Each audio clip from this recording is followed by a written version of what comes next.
Terry Bradshaw, quarterback, Pittsburgh Steelers, injured October 28, 1973, shoulder separation. Terry Hanratty, backup man from Notre Dame, number 5, injured just a week ago. Bad wrist, can't play tonight. Bradshaw could if utterly needed, but hasn't worked for a long time. Thus, this young man, number 17, Jefferson Street Joe Gilliam from Tennessee State, black quarterback. Look at him, in there till the last possible moment. Then the quick release, hitting Ron Shanklin. Joe Gilliam getting his shot in the wake of all the talk through all of the years about black quarterbacks in the National Football League. A confident young man, a superb athlete, but millions watching tonight. I asked him about the pressures. Do you feel an almost overwhelming pressure? Do you think if you do that it will affect your performance adversely tonight? Well, you know, I think pressure is a state of mind, and a person can either let it work against him or work for him. You know, there's enough rigmarole and razzmatazz with the press and the news media and the people, and we kind of let them take care of all the pressure because we got other things to think about. 15 seconds there. Stand by all cameras, stand by videotape, stand by slow-mo. Stand by to roll videotape in 5. And roll tape.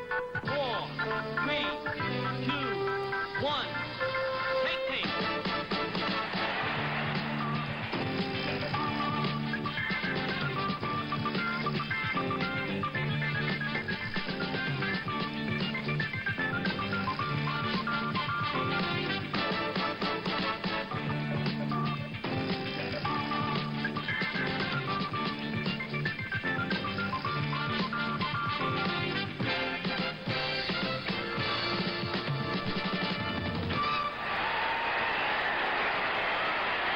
From the Orange Bowl in Miami, Florida, where they like to brag about their weather, and well, they should. They have a perfect night for football. And it's the Pittsburgh Steelers versus the Miami Dolphins. ABC's NFL Monday Night Football is brought to you by Gillette, makers of the Gillette Track 2 two-bladed shaving system. It's the closest thing to a perfect shave. And by Ford and your Ford dealers, who invite you to take a close look at the 1974 Ford cars and trucks. The closer you look, the better we look. Well, the scene said, as Frank said, the Orange Bowl in Miami, Florida, a wildly enthusiastic crowd, a game that needs absolutely no buildup. The Super Bowl champion Miami Dolphins with another great team against the Pittsburgh Steelers with a powerhouse team that must now fight for its playoff life. Just take a look at the standings in the Central Division of the AFC. Pittsburgh at 8-3.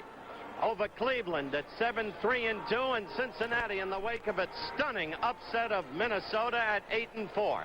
And by the way, under the new system of counting ties as a half win and a half loss, Cincinnati and Cleveland are tied.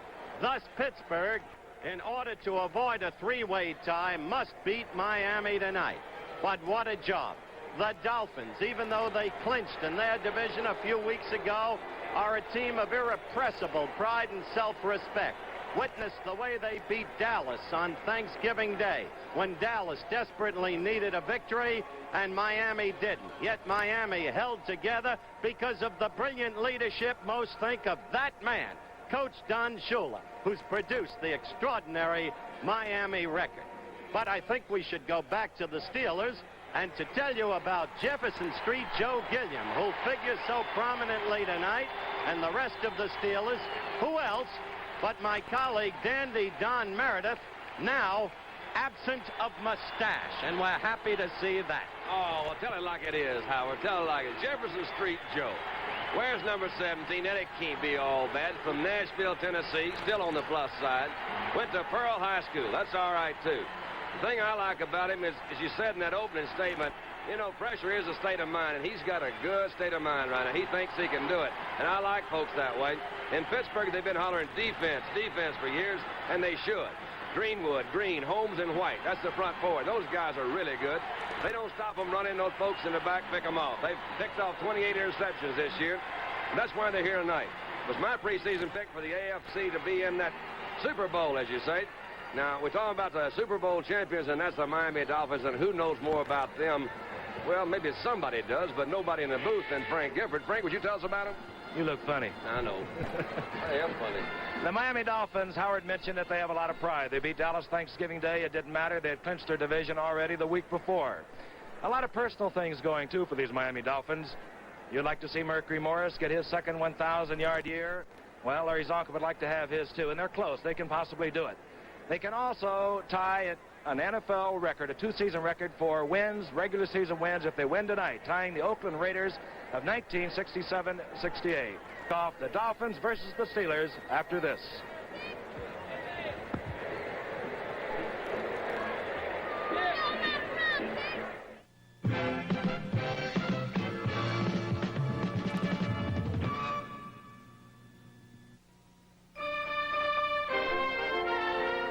You've been hopping these mountains for 3 days straight, but flying the bush was your choice. You know you only go around once, so you take your gusto where you find it. In your living, in your beer. Come around, take the best that life's given. Come around, take the gusto of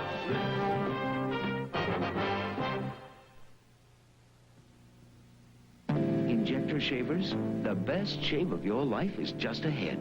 Introducing Track 2 twin injector blades. Twin blades that fit your injector razor. Now you can get twin blade closeness and safety. As the first edge shaves, it lifts the whisker so the second edge can shave it again. With closeness and safety never possible from injector shaving until Track 2 twin injector blades. New from Gillette. For the best injector shave of your life. Contractor Tom Spencer, Wethead. Contractor Tom Spencer, the dry look.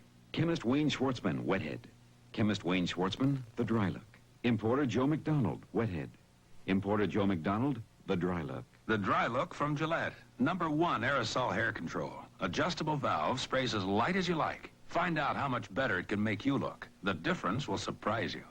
Mayor Henry Clifford, Wethead. Mayor Henry Clifford, the dry look. The dry look from Gillette. And at this moment in the Orange Bowl, Miami, Florida, the invocation is being presented. And so they do the same tonight. Protect the members of both teams from serious injury and grant that relying on thy will, whether they win or lose, genuine sportsmanship will prevail. Amen. The invocation presented by Archbishop Pullman Carroll, the Archdiocese of Miami. And now, for our national anthem, one of the most lovely little gals you'll ever see, Miss Loretta Lynn. Would you believe Lynn Anderson? Would you believe Lynn Anderson? What so proudly we hailed at the twilight's last gleaming, whose broad stripes and bright stars through the perilous fight and the rampart we watched were so gallantly streaming, and the rocket's red glare, the bombs bursting in air, gave proof through the night that our flag was still there. Oh, say does that star-spangled banner yet wave o'er the land of the free and the home of the brave. Anderson, and, well, I hope she forgives me. I did a ski show with her last year. Lovely lady. You don't have to be country and western to appreciate Lynn Anderson. And we do have a football game tonight, a critical game, as we mentioned at the top of the show, for the Pittsburgh Steelers. And for these fellas right here, the Miami Dolphins, well, it's a chance, as I said, to win their 25th regular season game within 2 years. Here's that incredible record. They clinched their division, the AFC Eastern Division, 2 weeks ago. Everyone thought they might have a little letdown. If you saw the game Thanksgiving Day against the Dallas Cowboys, you realize there was no letdown. They play out of a lot of pride, and they play because of this man in the middle, Don Shula, who has the best one-loss record of all coaches over the past 10 years. Indeed, he won his 100th game within 10 years. He did that last year. And he is some kind of a football coach. In 11 years, 4 times Coach of the Year. The Pittsburgh Steelers have won the toss. They naturally have elected to receive. Number 35 on your left is Steve Davis, second-year man.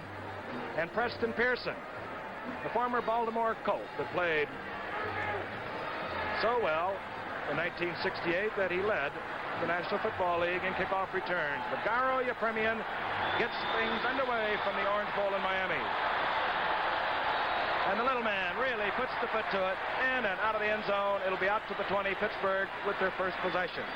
As Howard said, Joe Gilliam, the second-year man out of Tennessee State, will be making his first start at quarterback. He's got a lot of poise. He has a lot of cool. He has some fine receivers, too. Ron Shanklin will be his one flanker, number 25. His other flanker will be either Frank Lewis or Barry Pearson. Number 43, Frank Lewis, now will start. His setbacks, Preston Pearson, who's having a super year. He probably has made the difference for the Pittsburgh Steelers, who have had a lot of injuries. And then, of course, there's Franco Harris. He won't get his 1,000 yards this year as he did last year, but he's in the lineup again and healthy. From their 20, the Steelers move, 1st and 10. Franco Harris moves over the left side, runs into the right side of the defensive front four of the Miami Dolphins, which will consist tonight of Bill Stanfield, number 84.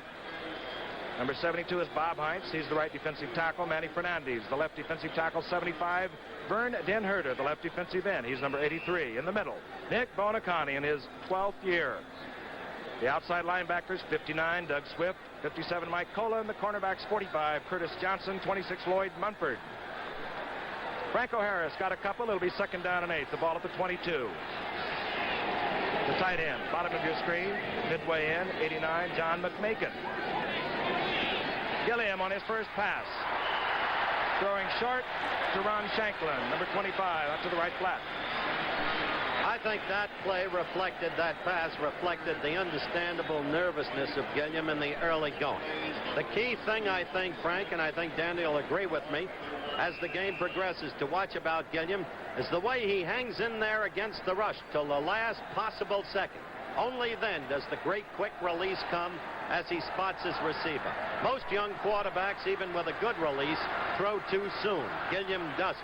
And we should see that rush right now. The Miami Dolphins that have got to the quarterback 39 times this year on 3rd down and 8. Gilliam back. Good protection. Oh, and it's picked off. Anderson. Dick Anderson. Dick Anderson, touchdown. And did he read that beautifully? And Franco Harris is shaken up at the goal line. Earlier in the year, Franco Harris had a bad knee, but there's Dick Anderson. What a great player he is. He's done that so many times before, Dick Anderson. An opportunistic player who reads so superbly well. He did it to Baltimore in a playoff game a couple of years ago. He's an all-pro, and he reflects the beauty of this Miami defensive unit.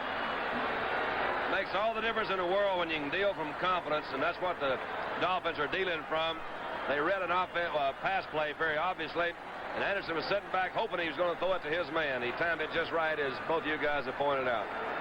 Garo Yepremian on for the conversion. If he makes this 1 point, he will be tied with Roy Gerella for scoring in the AFC. Garo Yepremian converting, getting his 89th point. And the man he is dueling with is also here tonight, Roy Gerella of the Pittsburgh Steelers. Little Garo Yepremian. Well, we didn't have to wait long for some action, did we? Not when you have the Miami Dolphins. There aren't words to describe this team, really, Don, and you know it as well as anybody. I know this. If there's words to describe them, you're going to find them. Let's look at it again. Here's this interception. He had good protection. He just threw that thing a little bit behind the receiver. You saw him slow down there. Anderson was coming in from his strong safety position, picked it off as the tight end is trying to hit. Here's the kickoff. The Vermean again roots it deep into the end zone. And Preston Pearson has second thoughts. He stays in the end zone. Pittsburgh will have their second opportunity. 13:49 remaining in the first quarter, and the Dolphins are out in front 7-0. And Don, you said something I think so important. The Dolphins are playing it so loose.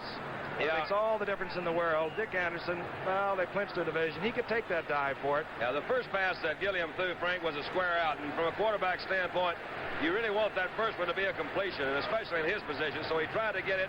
He hurried it, missed that square out. So that didn't help. Then he tried it again. It was intercepted. Let's see what he does. He's got it. If he just settled down, go back to your game plan now, Jefferson Street. All right, Franco Harris apparently all right as the flag goes down. Harris ripped for 7 yards. Stopped there by Bonacani. I have criticized coaches calling plays, and the reason I have is I feel that quarterback needs to kind of get a feel of the game. I don't think there's any argument the fact that the coaches, people that press box, can get different views, can send in different kind of plays to take advantage of it. When you got a young quarterback like Gilliam out here, now Gilliam is calling his plays. This is where I think a young quarterback can get a lot of help from the bench, from the press box, primarily to determine what these defensive guys are doing. Are they doing what we think they are, Joe? Now, you just hang in there, man. Don't worry about it. 5-yard penalty assessed. Backfield in motion. It'll be first down at 15. Miami slips into their 53 defense. That means Bob Matheson comes in, giving them 4 linebackers: Matheson, Colin, Bonacani, and Doug Swift. The draw play. Franco Harris battles back to the original line of scrimmage, picks up a couple more. It'll be second down and 8. Stopped there by Vern Denherter and Bill Stanfield, number 84. It was a good call, Frank. They got a 5-yard penalty, put it at first and 15. He needed to get back in some sort of position, again, to get back into the rhythm of the plays he's going to call. He's now second down and about 8, so you look at it, well, on first down, I gained 2 yards. So didn't really lose that much. Good call. All right, Shanklin goes out to the right. He'll be picked up out there by Lloyd Mumford, who has replaced the injured Tim Foley in the secondary. The only difference from the team that you saw in the Super Bowl of last year. And, of course, Mumford was in that. Foley was also hurt for the Super Bowl. On second down and 8. Lots of time, and it's deflected. Matheson coming on the blitz, as he does so often, and Denherter were both in there. So the youngster out of Tennessee State, where he had such a sensational career, is feeling the pressure from this great Miami defense. That was a good defensive play there, Frank. You saw they did have a good pocket, but then Vern Denherter played off his block real well, got back as far as he could, good penetration, saw the ball hadn't been released, just jumped up and knocked it down. He's got good height, too. Chuck Noll on the sidelines in his 4th year with the Steers, looking on as Gilliam considers a third down along 7. A lot of pressure this time. He's going deep for Shanklin, and Shanklin drawing double coverage. Mumford was back there. Jake Scott from his free safety, number 13, also in there to help. Give us a chance to tell you this telecast is presented by the authority of the Miami Dolphins Football Club. It's intended for the private use of our audience. Any rebroadcast or other use of this telecast without the express written consent of the Dolphins and the National Football League is prohibited. That pass was 63 yards in the air and hit him right in the numbers. Yep, good throw. Bobby Walden kicking to Dick Anderson and Jake Scott. This is Jake Scott. Jake Scott getting back to the 40, pounded down at the 39. 37-yard punt, 6-yard return.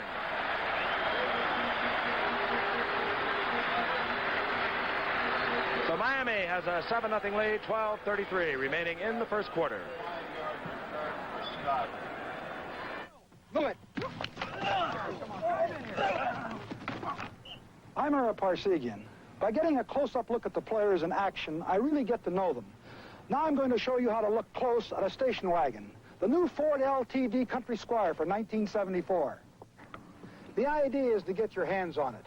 Try things out, like Ford's 3-way door gate.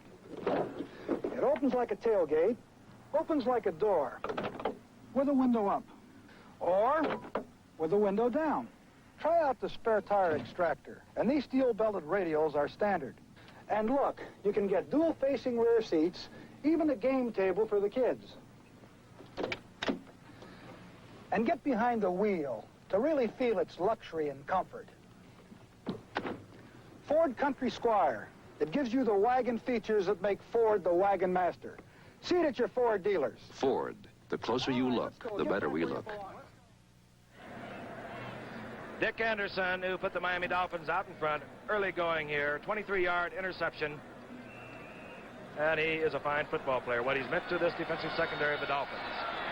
Now you look at the offensive unit. Bob Greasy is the director. Larry Zonka, 39. Murphy Morris on the setbacks, 22. Both having great years. Marlon Briscoe, 86, one wide receiver. Paul Warfield, the other 42. Here's Briscoe coming towards you in motion. This is Zonka. And Zonka is picked off there by the shooting middle linebacker, Henry Davis. A defensive front four for the Pittsburgh Steelers. Dwight White, number 78. Ernie Holmes, number 63. Number 75 is Joe Green. Number 68 is L.C. Greenwood. Davis in the middle, number 53. The outside linebackers, 59. Jack Ham, 34. The veteran Andy Russell. Zonka didn't appear like he picked up anything. He got two. It's 2nd down and 8.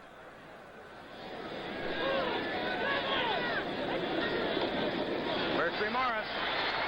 Bob Kutchenberg with the block out front, and Morris follows the ball.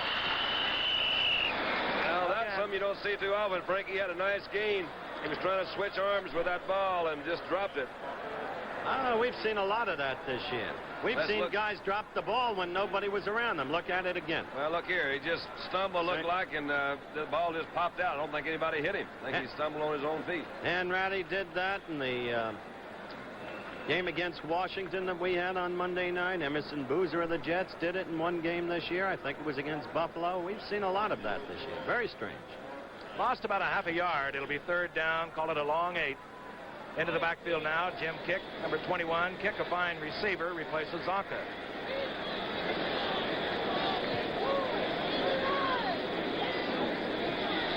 Greasy putting both backs out. They check for linebackers, and it doesn't matter. Joe Green is number 75, and he's in there along with Dwight White. He did his thing. That's what's going to have to hold Pittsburgh in there tonight. That defense, until Gilliam, despite his protestations and the tease of the show about pressure being something that occupies the media but not the player, until Jefferson Street Joe acquires some confidence. All right, and that'll bring on Larry Seipel. Having a good year, his best ever, averaging a little over 43 yards a punt. Deep for the Steelers is Glenn Edwards and number 41, Dennis Meyer.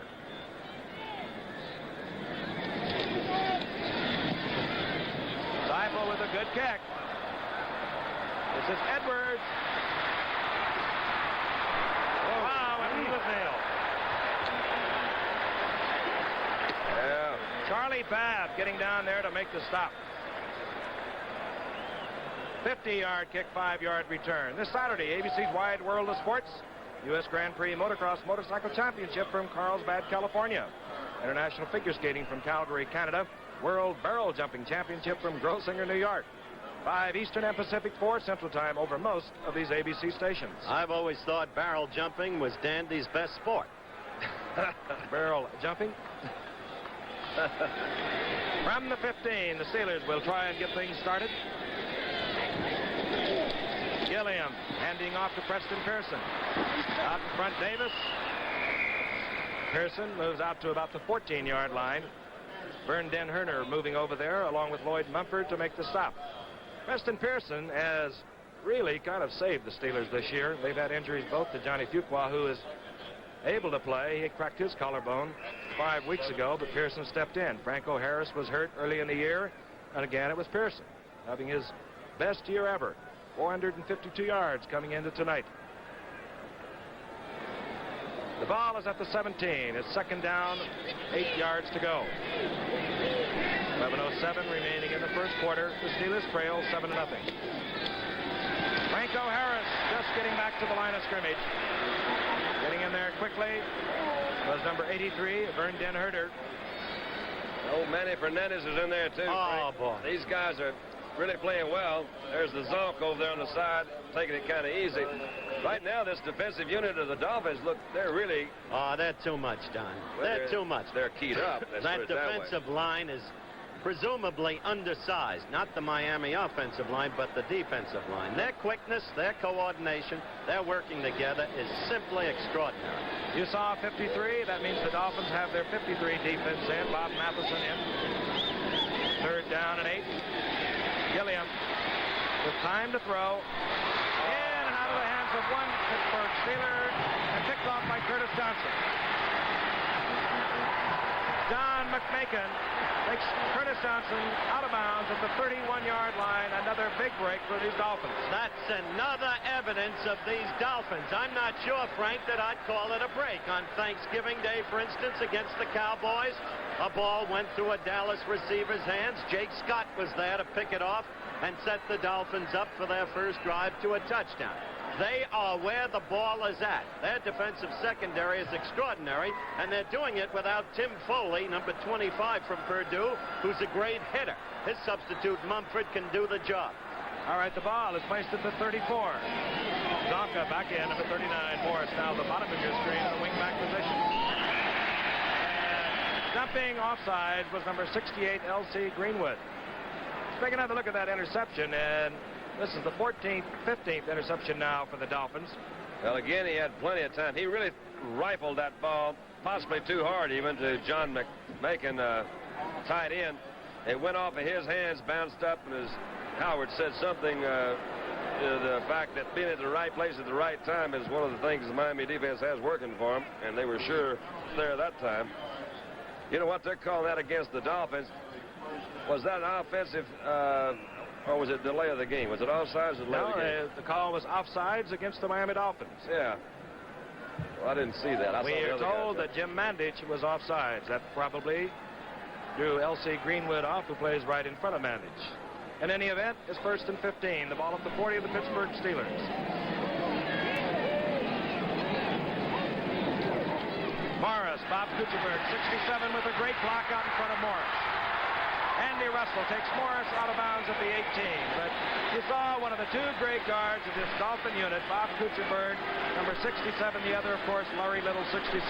Can't draw that one up much better than it was executed. Watch them, the two guards that Frank mentioned, especially Kuchenberg. He's out in front of that thing. Good block on the right side by Norm Evans, number 73, his right tackle. Great hole out there. Curtis Johnson, the man who came up with the Dolphins' 15th interception of the year. By the way, he rooms with Tim Foley, Curtis Johnson. The two are very close. Morris moves it all the way down to the 20, a 20-yard pickup, 1st and 10, and Zonka is stopped at the line of scrimmage. Met there hard by number 59, Jack Ham. You're absolutely right on that earlier playback on the work that Kuchenberg did. His development, of course, has been a major story. Everybody knew about Larry Little, but Kuchenberg has become a great player. But it's nice to have a back like Mercury Morris, who can accelerate that way through a hole, isn't it, Dandy? Yeah, it wouldn't hurt. 2nd down and 10. Wide receiver Paul Warfield comes out to the left. Only caught 21 passes this year, but every third one was a touchdown. Now Briscoe comes towards you in motion. Zonka gets the call, and Zonka is nailed there by the middle linebacker, Henry Davis, who stepped through the hole of the pulling guard, Bob Kuchenberg. Yeah, they read that one pretty well that time. This defense has done a terrific job. Last year, so the defense, there you got Bonacani on defense for the Dolphins, but that Pittsburgh defense, I think, was primarily responsible for their success last year, because they didn't really give anybody any breathing room. They were on them all the time. Hard on 3rd down and 10. James Thomas comes into the lineup for the Steelers. They go into their prevent defense, anticipating the pass from Gracie. Mandich is in, number 88, the tight end. Briscoe, top of your screen. Warfield, the bottom. Gracie going out to Jim Kick. In and out of the hands. And that should produce Garo Yepremian. James Thomas was the guy that was on him that time. Frank, he was right there with him. He says they're prevent defense. It was, you see, Kick coming out of the backfield. Everybody pretty well figured it was going to be a pass. He sent both backs out, trying to hit Kick out in the flat. He hit him, but so did Thomas. Fine defensive play by Thomas. Garo Yepremian to hold. And, well, the old man of the game, Earl Morrill, to do the holding. But with this kick, Yepremian can take over the scoring lead in the AFC. From 28 yards out, Garo Yepremian hits the Miami Dolphins. With 8:34 remaining in the first quarter, lead the Pittsburgh Steelers 10-0, and they're off and cruising as they have so many times this year. We'll be back.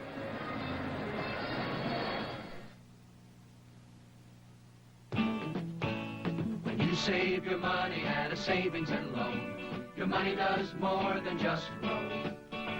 A savings and loan lends out money for homes, and that helps communities grow. We're doing a lot for America, and we want to do more. Once I hurt my knee trying to make a tackle that a lot of people thought I shouldn't have been trying to make. Well, let me tell you, if you put that uniform on, you're supposed to be a football player, and you've got to be ready to go all the way. That's just the way I am. I guess that's why I use Brute. I like the smell. I like the way it works, the way it lasts. Brute by Fabergé. After the game, after anything, Brute goes all the way. If you're not going to go all the way, man, I mean, why go at all? On your left, Steve Davis, the only player, well, the first player ever drafted out of Delaware State, and of course Preston Pearson on your right. They rate the kick of this man, Garo Yepremian, who just took over the scoring lead in the AFC. This will be Pearson at his own 4. And Pearson gets out to the 18-yard line, hit there by Don Nottingham. Preston Pearson, who played with the Baltimore Colts when Chuck Noll was there. Chuck Noll recognized talent, brought him to Pittsburgh in 1969. Shula brought Nottingham with him, I guess. Well, he was at Baltimore anyway. I don't know whether he was there when Shula was there. No, he wasn't. Well, it could have been a good story if he had have been. Would have been. Klosterman drafted him. Klosterman. Joe Gilliam, just short of the 20-yard line. The Steelers will try again. They trail at 10-0. This is Pearson, hit first by Vern Den Herder. And then, so typical of the Miami defensive unit, they just fold in. Face of a young man really on a spot. Terry Hanratty has a very severely sprained wrist. Terry Bradshaw quite possibly could play, but he is 5 weeks off a shoulder separation. So on the spot tonight, Joe Gilliam. And of course, the big thing, the race in the Central Division of the American Football Conference.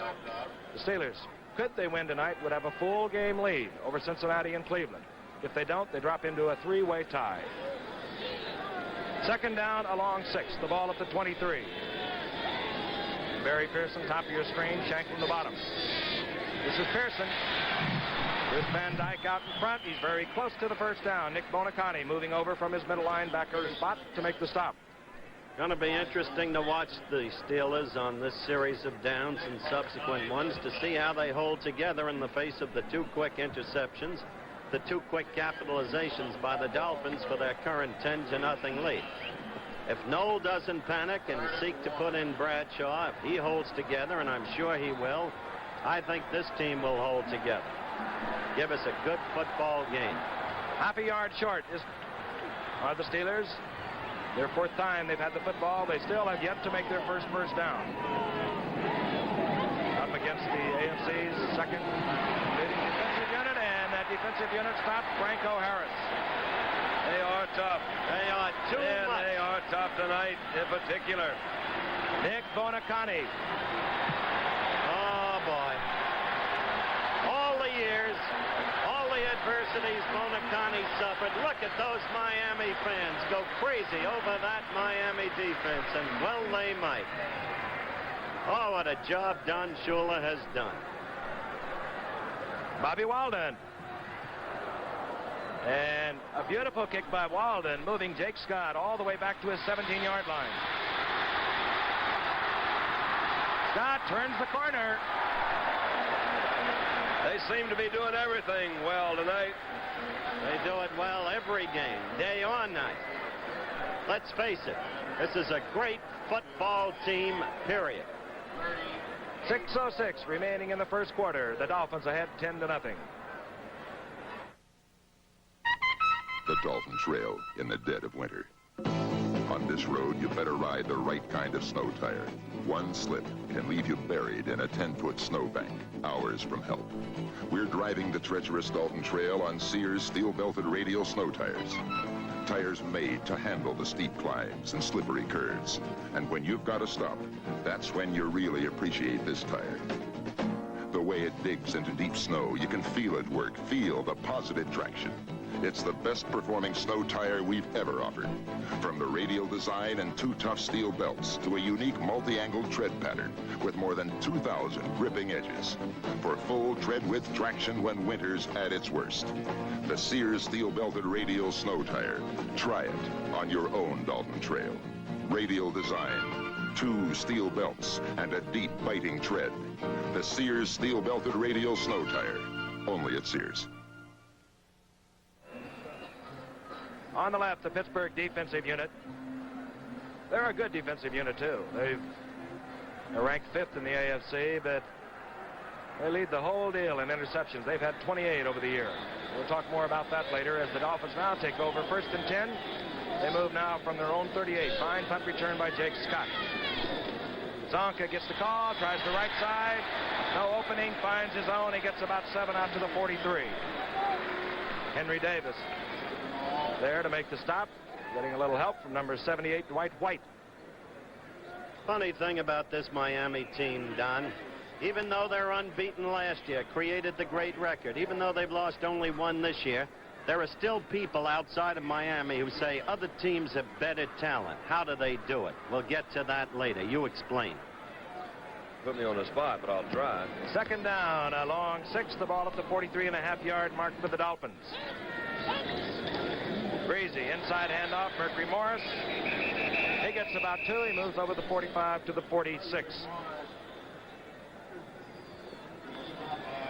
The thing about this Pittsburgh defensive unit, they call Joe Green mean. Let's take a look at him when they really get with it. They say Dwight White is even meaner than Joe Green. Well, they're a well-coordinated unit, too, Howard. You spoke of the Dolphins being well-coordinated. Chuck Noll, who learned really a lot of his football under the Dolphins coach, Don Shula, is their coach. Exactly so. You see so much of the same. 3rd down along 2. The ball at the 46-yard line of the Dolphins. They have a 10-0 lead. 4:48 remaining in the first quarter. Greasy looking for Warfield, and Mel Blount gave Warfield more room than you can afford to give an outside receiver, and I don't blame him. Well, they sure don't like to see him go deep. Ah, there he is with those eyes. You know, this fellow was trying to get his weight up to 230. Manny Fernandez at Biscayne College during the training period, up to 230. What does he weigh right now? I don't think he weighs 230. The guy is incredibly strong, as you know, and incredibly quick. But that's what I meant when I said the Miami defensive line seems undersized to some. Warfield got the first down at the 44 of the Steelers, a 10-yard gain. The big man to the outside, Zonka. And moving over there quickly was George Webster. Who's in now as a one linebacker for the Steelers. George Webster, one of the great players in the history of the AFL. Don, would you tell the folks what Harry Gardner, who used to be a trainer with Dallas and is now the Miami trainer, told you about these Dolphins? Larry just said that, well, Larry might not want me to say this, but I guess I'll apologize to him. He just was comparing them with Dallas's overall talent, and he says they're not nearly as good as Dallas, man for man. These guys just really have a thing where they play real well together. And I think that, in a way, answers what you're talking about. They have a lot of pride in what they do. It's a 2nd down and 8, and Mercury Morris got about half of it. There's Mercury Morris, 4 yards, coming up quickly, number 48, John Rouser. Mercury Morris from West Texas State, Dwight White from East Texas State, and Joe Green from North Texas State. There's L.C. Greenwood, Frank, and Ernie Holmes in there, too. That's the front 4. Good unit. Taken in colder days in Pittsburgh, playing on a beautiful night in Miami. 3rd down and 4 now for the Dolphins. The ball at the 38.5-yard mark of the Pittsburgh Steelers. So far, 2 interceptions. The key to the Dolphins' 10-0 lead. Dick Anderson took one in for a touchdown. Gary Yepremian hit on a 28-yard field goal. Daisy just getting it off to Mandage. Incomplete. Jim Mandage, who replaced the injured Marv Fleming, who pulled a thigh muscle earlier. But Greasy got a lot of pressure from Dwight White, and he just did release it. Threw a good pass. He did. Mandage had him beat there for a while. It looked like the ball hung a little bit, Howard. It didn't get there quite as quickly as Bob would have liked for it to, because Mandage had 2 or 3 steps on it. The ball hung a little bit up in the air. One of the interesting things about the Dolphins is, despite that coordinate play, they do have some malcontents. Mandich is one. He's playing out his option. Feels he should be playing regularly instead of Fleming, but he does his job, and that's Shula. From the 46-yard line, Gary Yepremian. Well, it's all working for the Dolphins tonight. Yepremian gets his second field goal of the night. Earlier, he hit from 28 yards out, and now from 46. What a weapon this little man has been. Began his career 66 with Detroit. Missed a couple years. 68 and 69 was out of football, and Don Shula said, come play with us. And Don Shula will never rue that day. The little tie maker. He was kicking them from 60 yards out before this game started, Frank. We were watching him. He was just taking a couple of steps and warm-ups. And as you mentioned, for, a little fella, man, he's got a strong leg, because that ball was really going in there. Unbelievable. And he'd sell ties to Dandy and me in between each kick. He's not going to sell any of them to me. I'm not going to buy them. Set to kick off to Preston Pearson and Steve Davis. And again, he roots one deep into the end zone, and the Steelers are forced to settle again for the touchback. And what a weapon that is when you can prevent the run back of the kickoff, as we have watched Gary Yepremian 3 times tonight. The Steelers are looking for a first down. They got to get past the 30. They have not yet had a first down. They've had 2 pass interceptions. Miami has done absolutely nothing wrong. We still have 2:51 left in the first quarter in a game completely dominated by the Super Bowl champions thus far. And primarily on defense as the Steelers start again, as they have. You've watched them 3 times tonight. It's the 4th time they have started play from their own 20. Good fake by Gilliam. And McMakin drops the ball. Good pass. Yeah. Hate to say things like that, but man, when you get them going in one direction, it really is hard to get them turned around. They had a good play fake. You'll watch an I formation. He's going to fake to Franco Harris. Comes off as Pearson comes in there. He's got Mandage open right down the middle. Good break. Hit him right where he's supposed to. Never broke stride, but he dropped it. I mean, McMakin, the other cat's on the other team. On the sidelines, Terry Hanratty. You can just see the back of his head with the Steeler jacket. Now, there's Terry Hanratty. You see the wrist bandage. You saw Bradshaw also, the back of his head. 2nd down and 10. The ball at the 20. Gilliam now 0 for 6 tonight. 2 interceptions. Draw play goes to Pearson, and Pearson nailed there. Stepping across, number 59, Doug Swift. Here's a young man.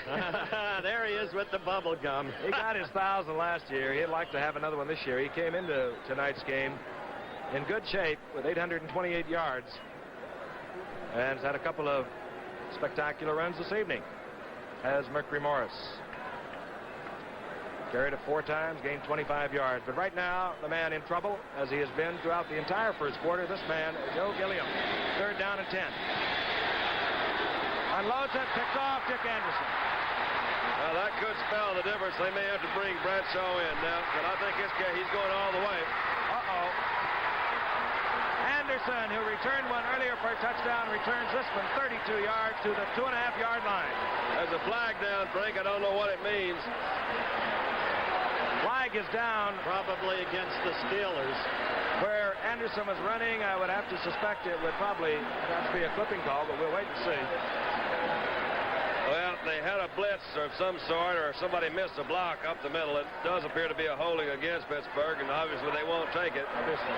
But he rushed that pass terribly and didn't even throw close to his man. You're right. So, I don't know. It might not see him finish out the night. Bradshaw may have to come in. It's too bad you don't like to see it happen to the young man. A lot of people have waited a long time for this kind of opportunity for Gilliam for reasons that don't have to be further amplified. That's true. But he hadn't completed one to his side yet, and That's 3 to right. Miami. That's correct. You saw Terry Hanratty step over and say a word to the second-year man from Tennessee State. Tough spot to be in. The Dolphins now just about the 3-yard line. 39 Zonka, 22 Morris. Warfield, the wing back. Here comes Morris. And he's nailed right at the line of scrimmage. Mercury Morris, who has accumulated 10 touchdowns on the year. Henry Davis plunging over from his middle linebacker in the goal line defense of the Steelers to make the stop. Frank, that Anderson, number 40, Dick Anderson, is a tricky, clever runner. He runs a little bit like you used to run when you were playing defense. I'm serious now. I'm not needling you when they finally moved you to offense. I'll tell you, I wish I could ski like he skis, Howard. He is really a great skier. Great athlete all around after Dick Anderson. No gain for Morris, still 2nd down and 3. See the stacked backfield. That's kick going in motion. 21. Zonka almost takes Greasy with him.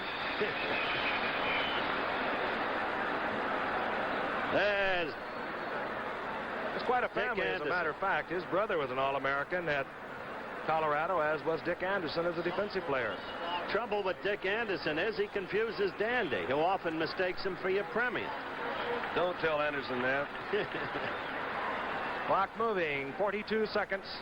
The Dolphins with the 3rd down. Still, I'll call it 2.5 yards now to go. Come back to the regular pro set. Morris and Zonka. He got him all alone. All alone. Mandich. Jim Mandich gets his 4th touchdown of the year. His 19th reception. Chuck Noll says, what's happening out there? I can understand that. The phrase for that is blissful solitude. Words written by Wordsworth. Ho, ho, ho.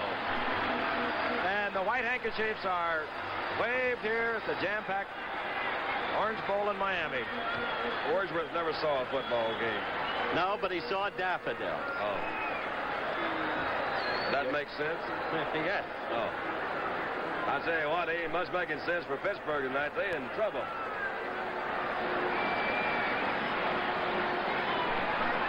Joe Gilliam, 3 interceptions. Each one has been converted to points, 1 a field goal and 2 touchdowns. Gary Yepremian extends the Miami Dolphin lead. Jim Mandich, and he is one fine tight end. Usually plays behind Marv Fleming, as Howard mentioned. He doesn't like that particular role. Marv Fleming is primarily as a blocker as Don Shula steps into the picture. That's the good thing about Shula as a coach, really. Mandich is, as I said, unhappy, as Frank, too, has noted. Yet he puts out for Shula. Zonka and Kick, in their book, Always on the Run, are open in their criticisms of Shula, but they'd go through a wall for him. He adapts to his personnel. And I think you've mentioned often that that's the test of an outstanding coach, Don. In my opinion. Harry Yepremian again drills another booming kickoff. And this time Steve Davis will give it a shot. Who has it? I think they got it back. Steelers made the recovery, getting down there to get the ball. Number 51, Lawrence Taves. Good specialty team man, Lawrence Taves. So the Steelers will move now from their own 22. That in itself unusual thus far this evening. That's the furthest they've been to start. They haven't been past that 20 to start off. 9 seconds remaining in the first quarter. The Dolphins with a 20-0 lead. We look at Franco Harris. And already anticipating what perhaps will be a tie. Right now we have Terry Bradshaw in the game. Joe Gilliam sideline. Steve Davis is also in there, number 35, and Johnny Fuqua. Fuqua gets out over the 25 to the 26. Now here's 2 players that were hurt seriously at the same time. Bradshaw separated shoulder. Fuqua in their very same game against Cincinnati cracked the collarbone. Now they're both back in the action, and they trail the Dolphins 20-0. That's the end of the first quarter.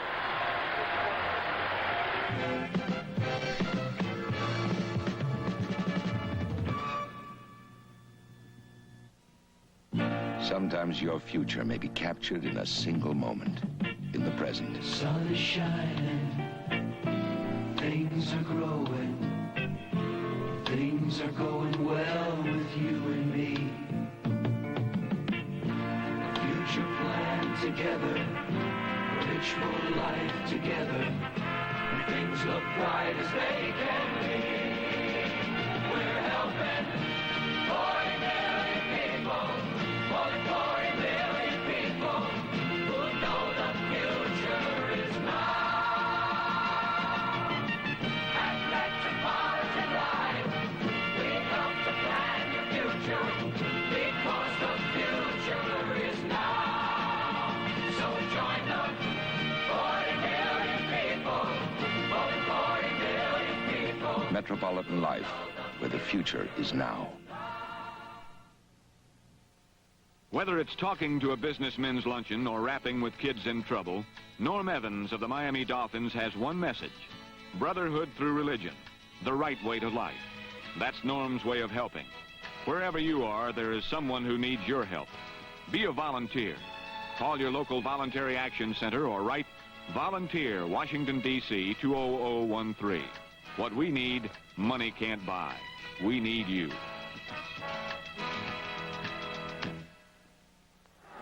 Preceding announcement was brought to you as a public service by the National Football League. Beginning the second quarter, Terry Bradshaw in the ball game. The ball is at the 25-yard line. Second down and 7. Steelers trailing 20-0. This is Steve Davis. Davis, the second-year man from Delaware State, finally stopped by Manny Fernandez in pursuit. On the sidelines, number 15, Earl Morrill, 2 times MVP in the National Football League, 2 different teams, Baltimore, and then in relief of Bob Greasy last year. 18 years out of Michigan State, playing with his 6th team, and this man, Bob Greasy, is something special. They're probably trying to figure out, Frank, how in the world they've scored 1 point every time they gain 2 yards, because they got 41 total yards and 20 points. I should go talk to the defense. Down now, call it 5. The ball at the 27. Quick pitch goes to Johnny Fuqua, and Fuqua hurdling, and he will be very close to the first down. Dick Anderson moving up there to make the stop. Johnny Fuqua came to the Steelers in 1970 along with Henry Davis when the Steelers sent Dick Shiner to the New York Giants. There's a first down for him. Very good trade for the Steelers. And Fuqua, 5 weeks ago, cracked a collarbone, gets Pittsburgh's first down of the ball game. 13:42 remaining in the half. It's 33. Bradshaw firing. Forget it. Dick Anderson, his 3rd interception. Touchdown. 38 yards. I don't think I've ever seen anything like it. I can't believe it. 3 interceptions by Anderson in a little over 1 quarter. 2 for touchdowns. Almost a duplicate of the first one he picked off. This time he did not have to dive for it. Look at it again. Frank, that ball was hand over hand pretty well. Anderson just made a good defensive play. As I mentioned earlier, they are playing with a great deal of confidence. They're taking some chances. They're getting position. They're really being aggressive. That's going to cut this thing down now. They've still got 41 yards, but they got 26 points now. So they're doing better all the time on offense. Yeah, Premian.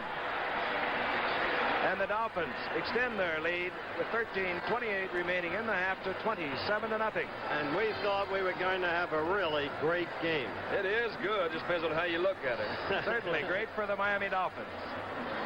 We'll be back in the Orange Bowl right after this. The Dalton Trail in the dead of winter. A lonely, treacherous run for the Sears steel-belted radial snow tire. A tire made to handle the steep climbs and slippery curves. To stop you even in deep snow. It's the best performing snow tire we've ever offered. Try it on your own Dalton Trail. From radial design and 2 steel belts to the multi-angled tread pattern for deep biting traction. The Sears steel-belted radial snow tire. Only at Sears. Today, Wembley Neckwear asked the question, why do you wear Wembley ties? My wife knows. It's my favorite present. Keeps me from spilling soup on my shirt. Sir, why do you wear a Wembley? Why do I wear a Wembley? Well, there's Karen. Yeah, and Julie, and Suzanne. Whatever your reason, there's a Wembley tie to suit your taste at fine stores everywhere. And Wembley ties keep the elephants away. Everybody knows that. Wembley ties it all together. Garrow, your Premian, who must be getting exhausted here in the first half, kicks off again. Pearson at his 8-yard line. Preston Pearson battling and fighting and scrambling all the way to the 35 is Preston Pearson. Best field position they've had all night.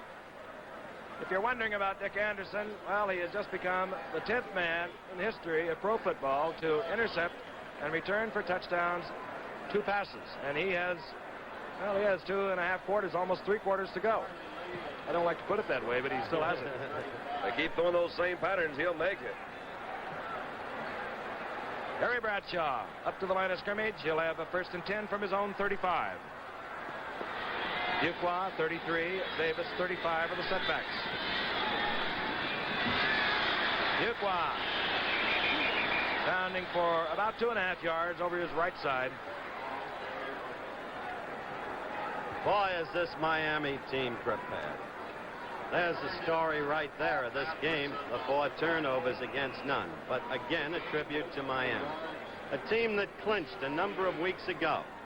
A team that talks often among its members about a man named Lombardi. A team whose coach talks about Lombardi. Winning the first time is not enough, Shula says. It's repeating. That's the mark of a real champion. You better start getting more out of it because he ain't winning every year. 2nd down and 7 from his own 38. Bradshaw dumps it off to Duquois, and you saw... You had it right, Frank. He dumped it off. I don't know whether he did it deliberately or it's just the motion from a very sore shoulder. Well, I really feel sorry for those cats out there because they really haven't got anything going for them. And if they're ever going to get anything, they got to get some sort of rhythm going. And he's got to feel like the only kid at the dance that knows how to two-step and they're playing the boogaloo all night long because he's really off out there. And now he'll look at the Miami Dolphins 53 defense. You're not pretty, though, You're not prettier. Ball at the 38. Barry Pearson left. Shanklin out to the right.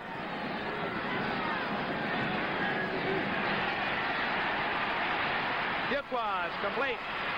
And he gets the 1st down at midfield. The first pass completion to Pittsburgh by a Pittsburgh quarterback. By anybody tonight.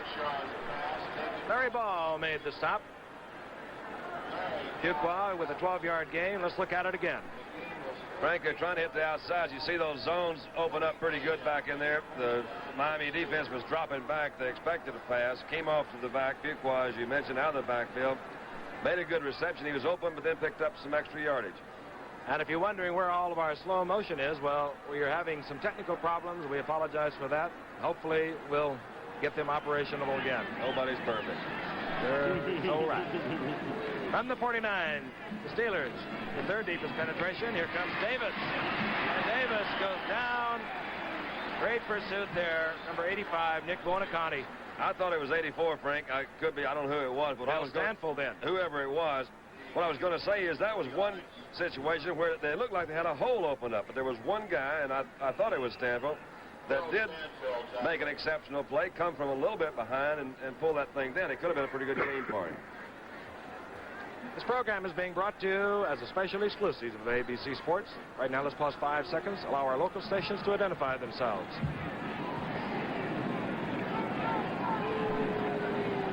Second down and 6. Davis turning the corner, getting back to the line of scrimmage. Hit there by Nick Buoniconti. Yes, sir. And Buoniconti came across that time from his middle linebacker. Read that one well. It was a kind of a slow pitch. I don't know what happened. We have audio, no video. Now we have video. And do we have audio? Yes. Don't let him throw you, Don. You just do your thing. Okay. 3rd down and 6. A look at Nick Bonicani, who started this whole thing as a 13th round draft pick out of Notre Dame by New England 12 years ago. Ball is at the 44.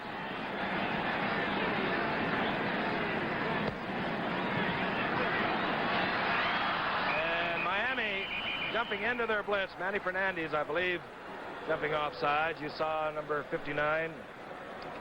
Mike Colin also infringing.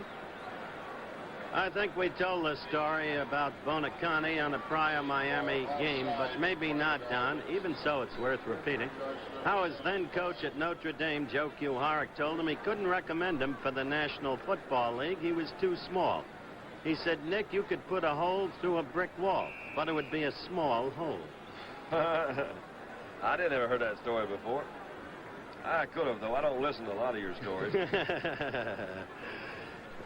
Don't be bitter, Dandy. No, it's just sometimes, you know, those that are gifted with speech don't have a true understanding and appreciation of silence. You might get 12 favorable letters. Offsides. 3rd down now and 1. Manny Fernandez offside for the Dolphins. Hurdling over the line of scrimmage, Steve Davis gets the 1st down. He's down to the 37-yard line. Bonicani again there, along with Swift. Picks up the 1st down. Dolphins out in front, 27-0. 9:49 remaining in the 1st half. Dolphins, of course, in the playoffs will be the host team here at Miami. They'll host the Western Division champions, but if the wild card team is from that Western Division, then it's the wild card team at Miami and the Central Division champion at the Western champion. Got all that? Yeah, that's clear to me. 1st and 10 for Pittsburgh. The move at Miami's 37. Davis again, and this time Davis stopped by a man who's been all over the field tonight, Dick Anderson. Number 34, Andy Russell, linebacker.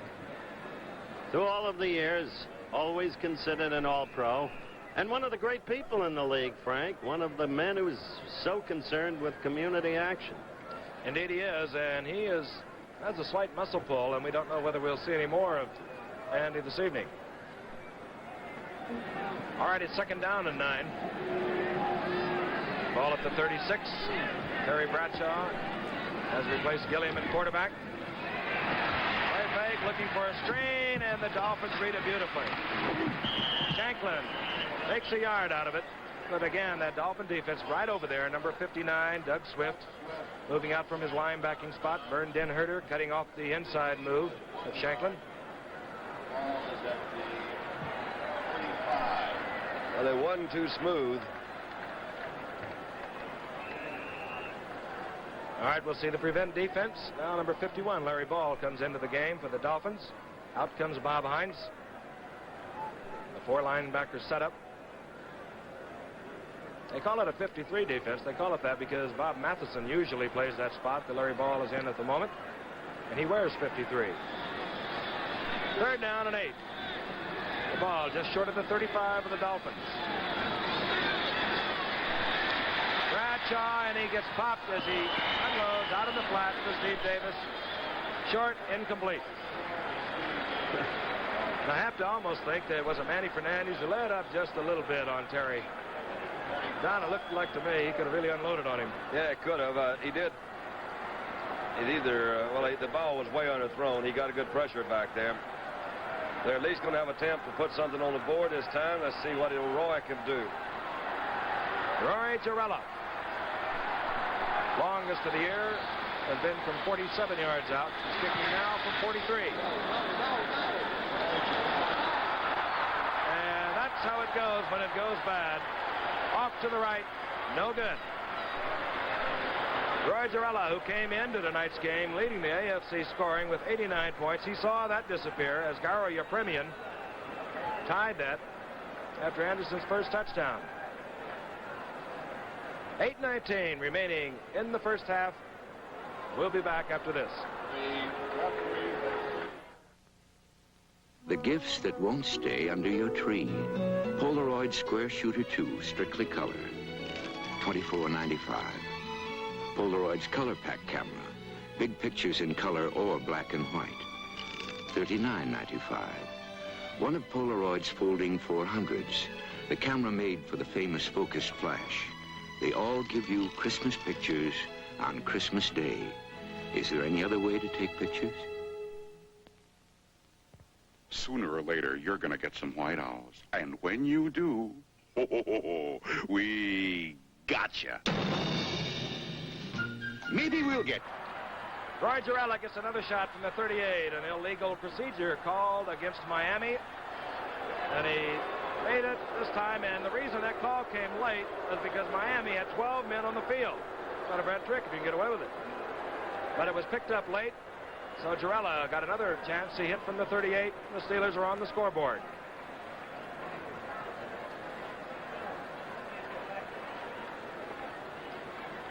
Roy Jarrella originally came from Houston. As I said, he's had a really fine year. He's 21 of 32. A teenage girl learns the facts of life, death, and love during the turbulent years of World War II in A Summer Without Boys. Barbara Bain and Michael Moriarty star on the Tuesday Movie of the Week, 8:30, 7:30 Central, and right here on ABC. Doesn't sound like much fun. A Summer Without Boys? That's right. Well, you know, for girls, however you want to look at it. Okay, deep. They haven't done too well this year at Mercury Morris because they don't get many opportunities. This team has only given up 9 touchdowns, these Miami Dolphins. Now they're going to have to run this one. That is Charlie Lee. Charlie Lee out to the 35-yard line. Well, as has been said 3,000 times, if you're going to kick it within the playing area, kick it high, not low. You said something didn't sound like much fun, Dandy. I'm looking forward to the first quarter of next year when Wide World of Sports goes on Sunday as well as Saturday. I'm looking forward to that. That sounds like a lot of fun. The Harlem Globetrotters in London with Will Chamberlain, the Ali Frazier, first time around, never seen before on home TV, just among some of our other great new attractions.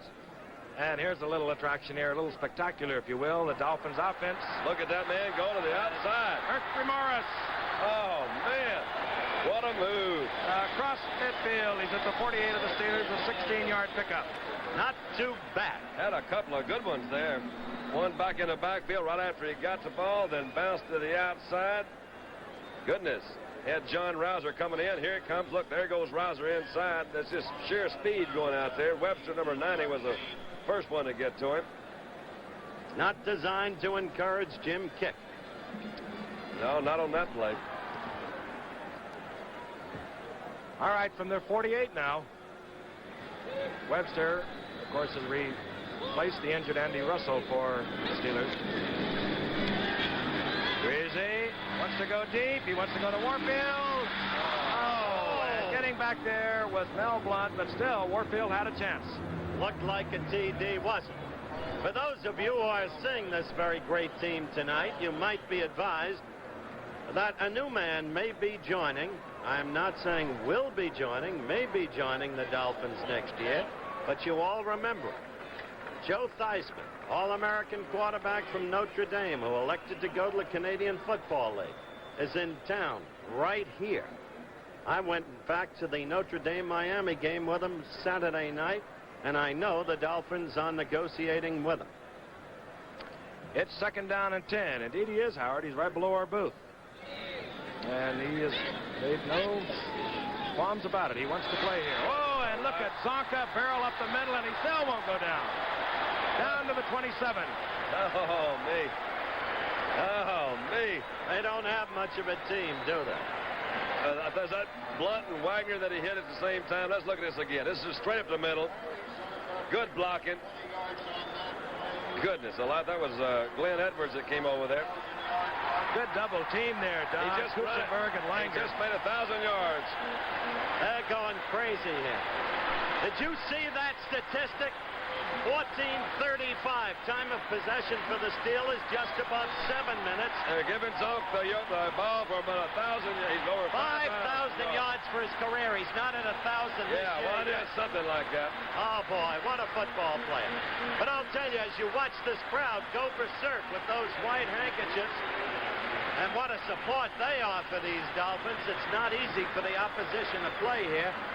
That's the most misleading statistic I've seen this year. The Steelers in possession 14:35. Miami only slightly above 7 minutes. And the Dolphins lead 27-3 and driving.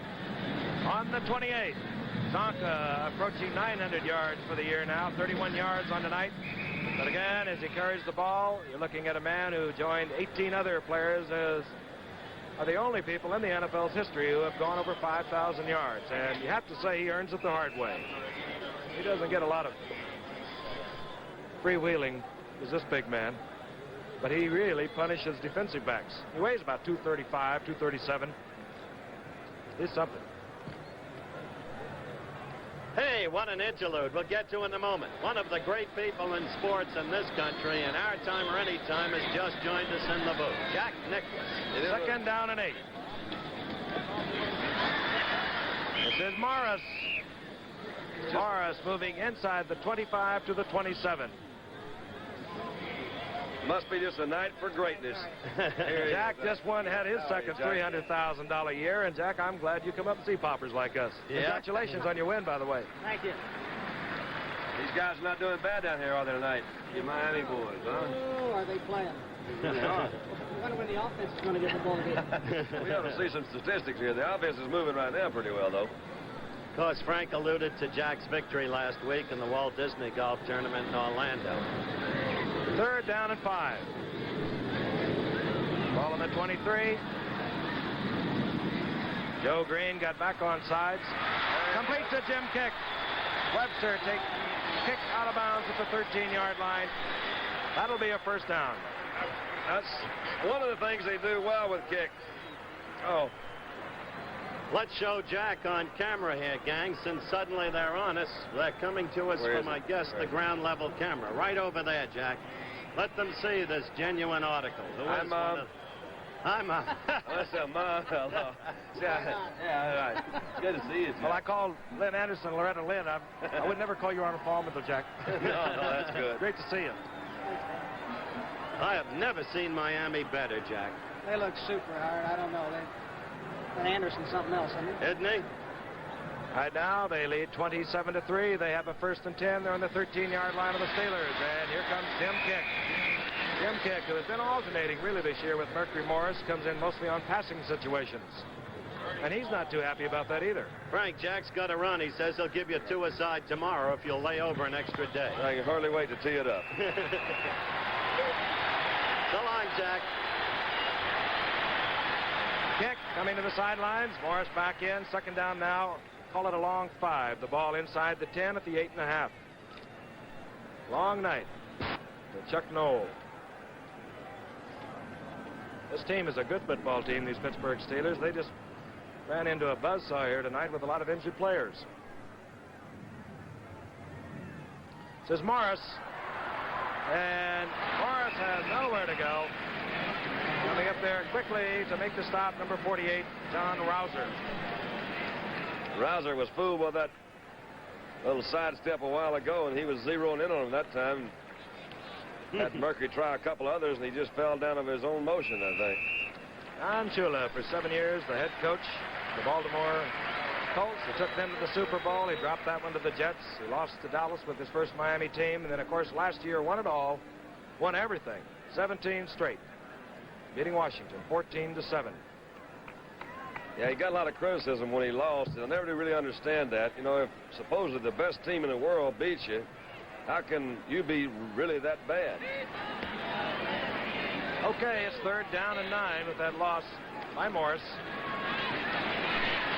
Crazy getting it out to Mercury Morris. He's at the 7-yard line. He'll be short of the 1st down. Nailed there by Mel Blunt, number 47. And little Garo Yepremian will come on again. Oh, Mercury got a pretty good lick that time. He may be hurting a little bit. Looks like he's holding that arm some. Ooh. Yep, he sure is. Or a rip. See that. Yeah. Or a rip, Don. I don't know. There's Larry Gardner there on the right that's taking care of him, and he couldn't be in better hands. Yepremian has hit from 28 and from 46. This time from the 14.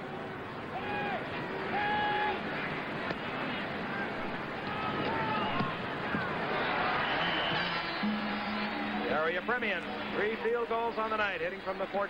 The Dolphins extending their lead. And on the sidelines, Mercury Morris looking for another 1,000-yard year. He already had 42 yards tonight, but he is in pain. We'll be back right after this. It's good at toy stores, appliance stores, jewelry stores, sporting goods, music stores. It's Master Charge, good in more places for more gifts than any other card. And best of all, it lets you stretch out your payments. So this Christmas, don't worry. Relax. You've got Master Charge. The Great One presents... The great entertainers from General Electric. What value? A selection of 100% solid-state color sets in a multitude of screen sizes. You get brilliant performance and the brightest, sharpest pictures in GE history. I demand value for my hard-earned inheritance. I'm having Mother put a GE in every room of my villa. General Electric Television, the great entertainer. And from the field level, watch Gary Yepremian set it up as our producer and director. Bounce around looking for something to do with the slow-mo equipment in a malfunctioning state. And there goes Mercury Morris through the sidelines. It looks to me as if he's holding his shoulder. We'll try and get more definite word in just a moment. Right now, here comes Preston Pearson. Nope, bobbles the ball. As Gary Yepremian is having a big night for such a little fellow.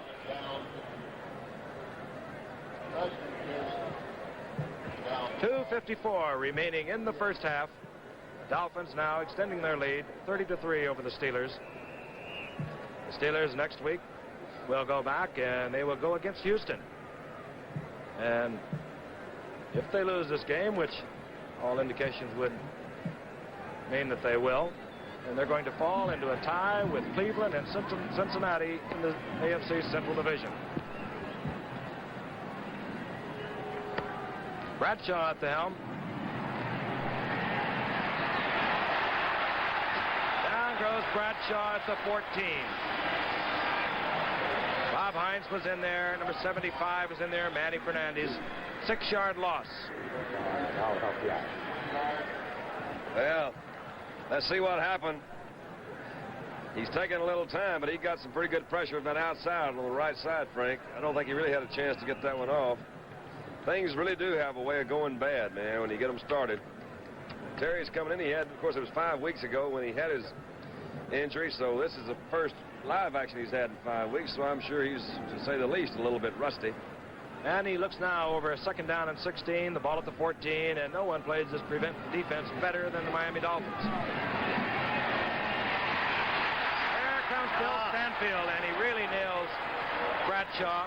This time all the way back to the 8-yard line. Oh, my. This is the second rout I've seen in 3 nights at this stadium. As I mentioned, I went to the Notre Dame-Miami game. In fact, you guys got in a little later on Sunday. But I had a great time as we watched this sack again by 84 Stanfield, who's come a long way in his pro career, I might add, the young gentleman from Georgia. But I had a great time with Ara Parsegian and his Notre Dame group, and are they looking forward to the Sugar Bowl showdown now, apparently for the national championship against the Crimson Tide of Alabama New Year's Eve, right here on ABC. Bear and the boys kind of looking forward to it, too. Mm-hmm. And there is the 2-minute warning.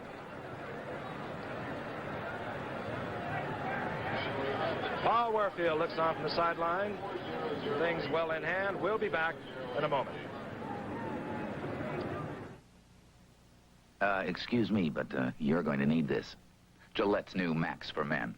I need that? Why? It'll give you the natural look you're after. But I'm in a hurry. Exactly. Max for Men, the man's hair dryer, now has the power to dry hair really fast. And you know that funny cowlick? I've always had it. That brush helps smooth it down. And this comb helps add fullness. Well? I need it. Who doesn't? Max for Men. New from Gillette. The way things are now, I can't always get all the gas I want. That doesn't make you happy. It doesn't make me happy. Point is, I need all the friends I can get.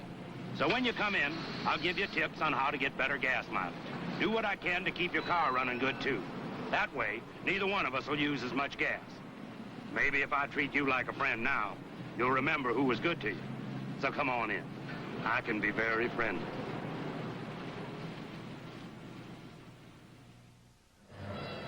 Two minutes remaining in the first half. You look at part of this capacity crowd, a very happy crowd. They've watched a great defensive performance tonight by their Dolphins. They lead now 30-3 over the Steelers. 4 interceptions in the early going. 3 by the starting quarterback Joe Gilliam, 1 by Terry Bradshaw. And right now, Bradshaw, number 12, is looking over third down and 21 situation. He's at his own 9-yard line. He goes with the draw play to Fuqua. Fuqua, he had to get out to the 30. He made it back to the 20. Stopped by Doug Swift, number 59.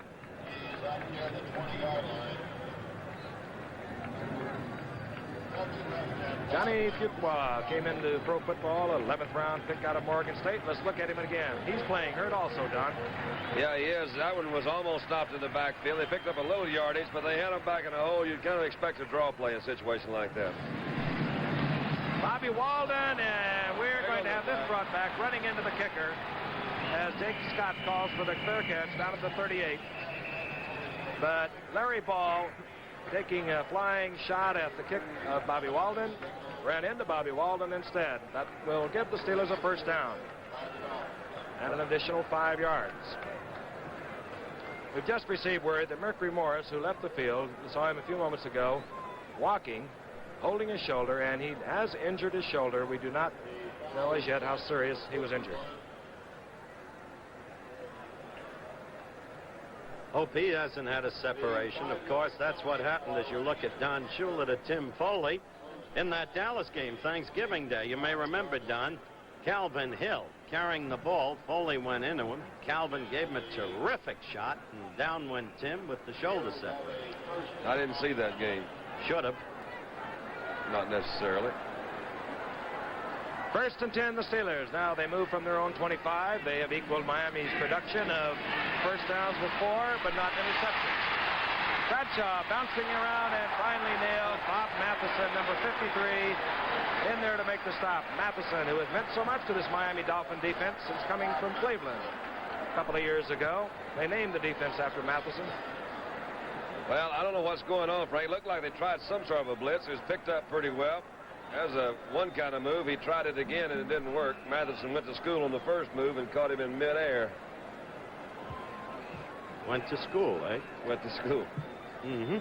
There's Hanratty there on the sideline. I wonder if he's feeling a little happy about being there at the moment. Well, I doubt it.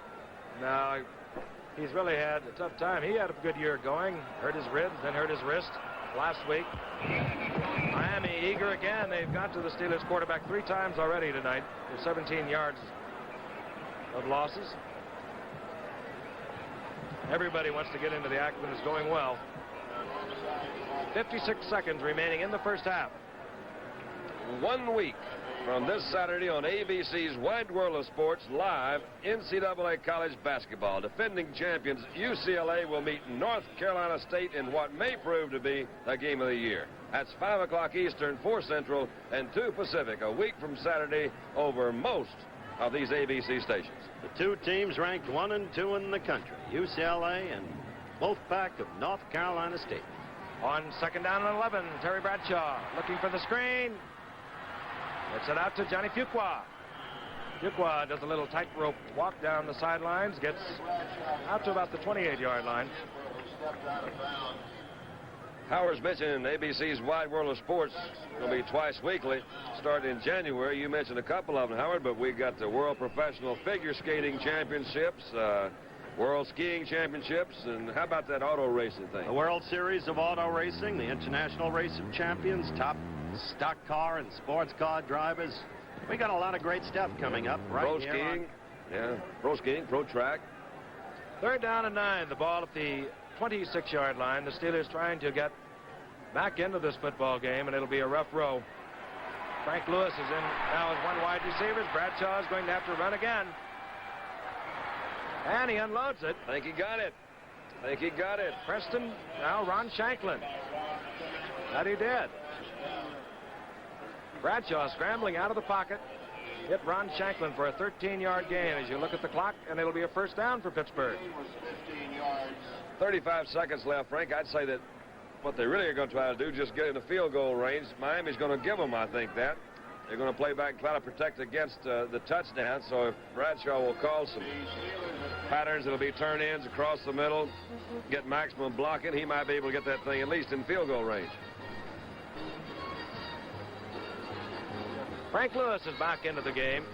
Frank Lewis, who missed 5 games early in the year, is the Steelers' fastest receiver. He had a big game last week against Cleveland, caught 7. In fact, his best ever. Number 43, Frank Lewis, with a lot of speed. The Steelers have had their problems, but when you think back, it was only a few weeks ago that they had a comfortable 2-game lead. And now the whole thing in the AFC Central Division is threatening to be locked up in a 3-way tie between Cincinnati, Cleveland, and Pittsburgh. And ain't it funny how time slips away? Signs are out here in full force tonight. They just changed they suspended for a moment a municipal ordinance, not audience. They can't suspend this audience. Municipal ordinance bars banners, but for this occasion, they're all right. It's only fair. Steelers with the 1st and 10. And again, Miami a little eager. Vern Den Herter. Jumping off sides, number 83. And paying the 5 yards. Well, somebody's a wise guy. Meredith paid that guy off. Oh, no, that's not true. We just don't know how to spell your name. Penalty moves the ball out to the 46, just beyond the 46. 35 seconds remaining on the clock.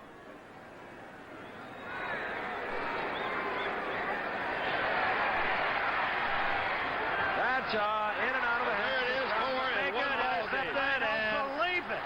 Who is it? Dick Anderson. How about that? 4 interceptions. He's a leading receiver tonight. That's right. That's a good mark for a season in interceptions. That is incredible. And that's the only one that's been tipped, though. He's picked off the others clean. No, one other was tipped, Don. I thought the other guy got it. I think Anderson got the tip one. Let's look at it again. That was in and out of the hands of that same cat. And Dick Anderson has tied a single game record of 4 interceptions in the same game. An NFL record. With 22 seconds remaining in the half. He ties a lot of people, but he has an opportunity to break it. The Dolphins now 1st and 10. They have the ball at the 45-yard line of the Steelers. And up the middle goes big Larry Zonka. Nailed there. Gets about a yard. Henry Davis moved in.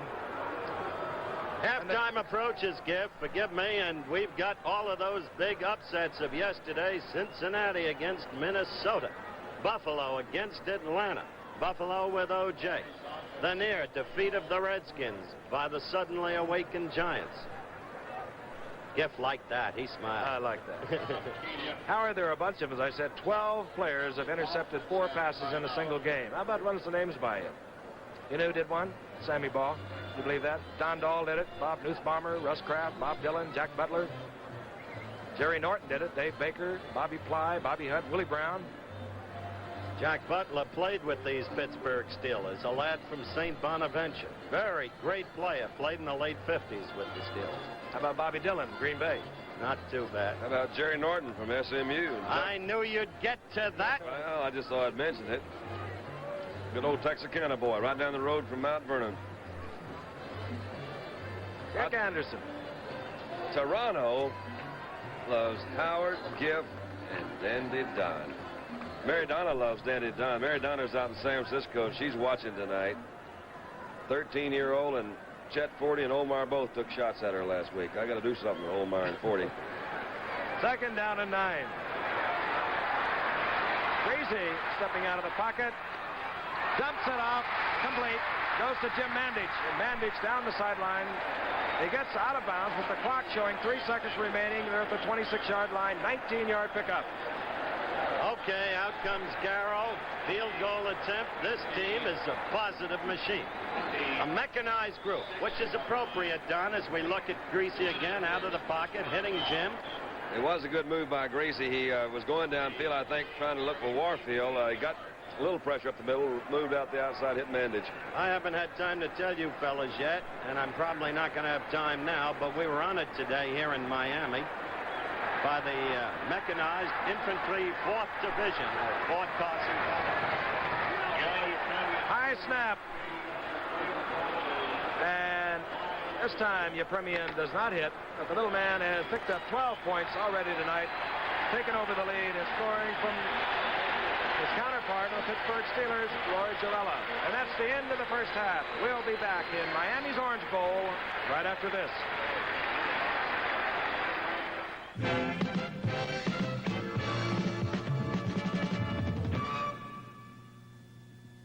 Been so completely dominated by an obviously great team, the Miami Dolphins. Quickly, let's go to the way the points were scored in the first half. Almost immediately, Jefferson Street Joe Gilliam, number 17, Pittsburgh Steelers, after the Miami kickoff, got into trouble. Facing his big opportunity, obviously unnerved by the pressures, despite his protestations to the contrary, he threw a pass. Anderson, Dick Anderson, number 40, picked it off. 23 yards in for a touchdown. Yepremian's conversion was good. 7-0 Miami. Shortly thereafter, Gilliam had another pass picked off. And then a 28-yard field goal by Yepremian. 10-0 Miami. Still later, and in the first period, a 46-yard Yepremian field goal. 13-0 Miami.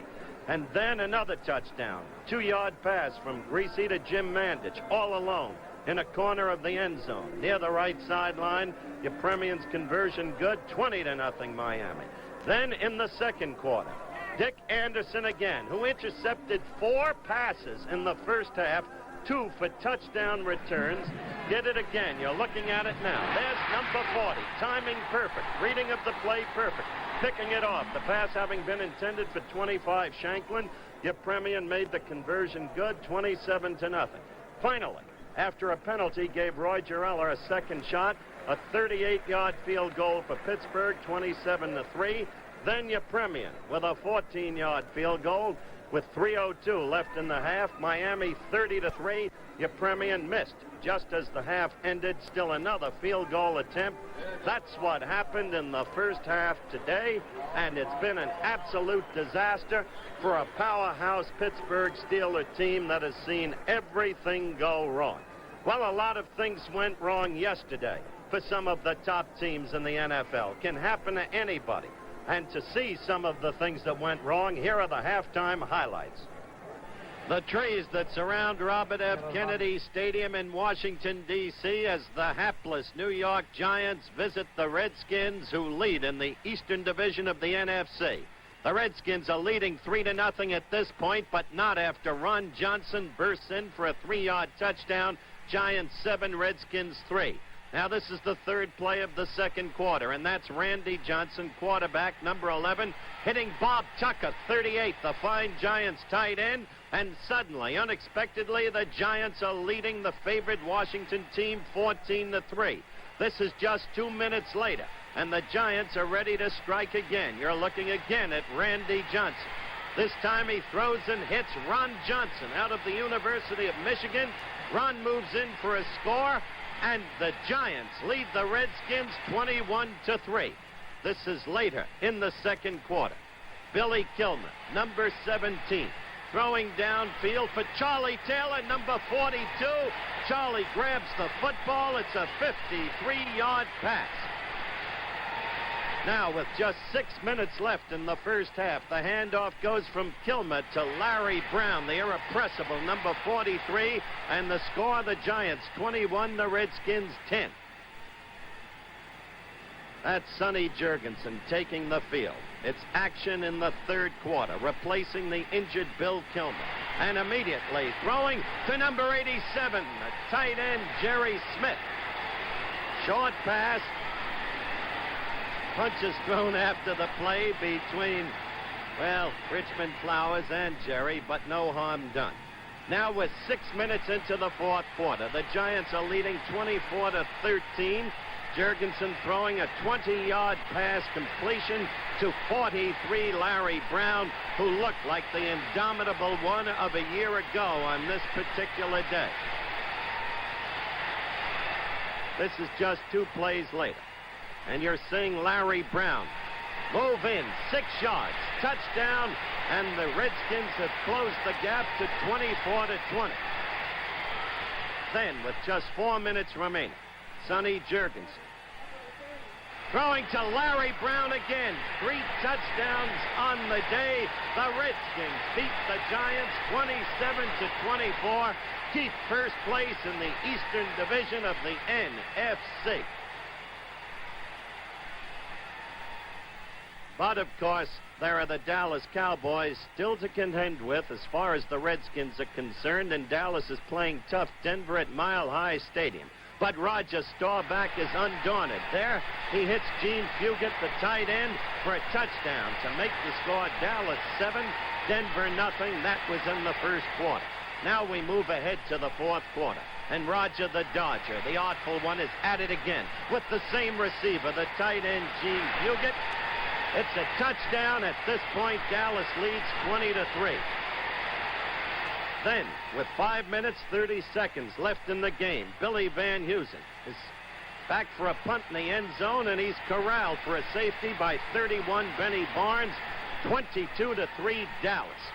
Denver tried to fight back, but it was a case of too little, too late. Watch this. 2 minutes remaining in the game. Charlie Johnson looking for his tight end, number 88, Riley Odoms, touchdown. But Dallas wins the game 22-10. They trail Washington by 1 game. Arrowhead Stadium, Kansas City, Missouri. The Cleveland Browns against the Kansas City Chiefs. At this point, it's the Chiefs 20, the Browns 6. But there goes Greg Pruitt, 34, the rookie out of the University of Oklahoma. This is fourth quarter action, and he is scampering 65 yards for a touchdown. Suddenly, it's the Chiefs 20, the Browns 13. Now with 2:30 left in the game, Mike Phipps throws downfield, hits Milt Morin. 1 tackle broken, another, escape, and still another. And still another. And Milt Morin is going down for a touchdown, 51-yard play, tie outcome, 20-20.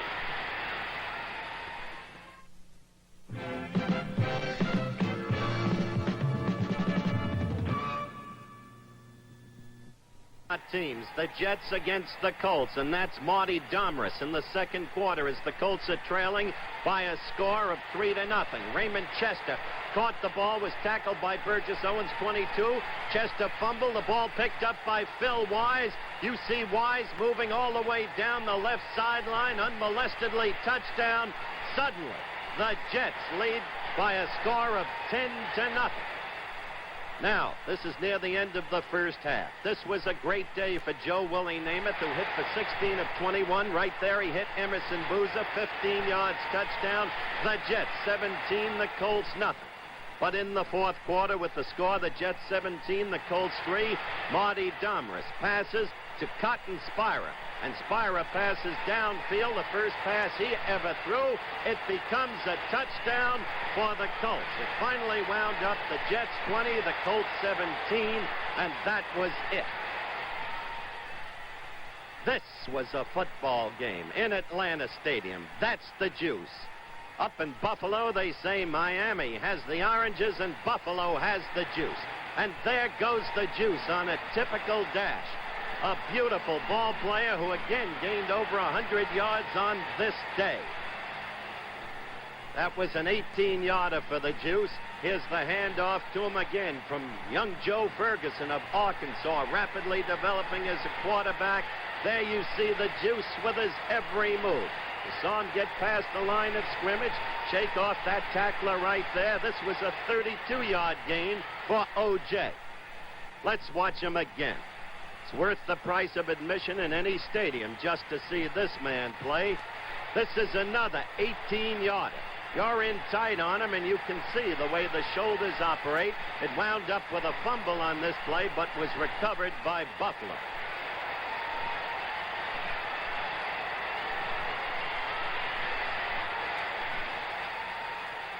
And the fumble recovery safely in hand. Let's take a look at Jim Braxton, the big one from West Virginia, who's doing so much to help O.J. In this one, a big upset. Buffalo 17, Atlanta 6. Riverfront Stadium, Cincinnati, Ohio. The Bengals in a do-or-die effort against the powerhouse Vikes. And this is the way this game went today. Or that day. A little over 3 minutes left in the first half. Ed Marinaro fumbling. The ball recovered by Lamar Parrish. Returned 23 yards for a touchdown. 10-0 Bengals. Now watch Essex Johnson, number 19.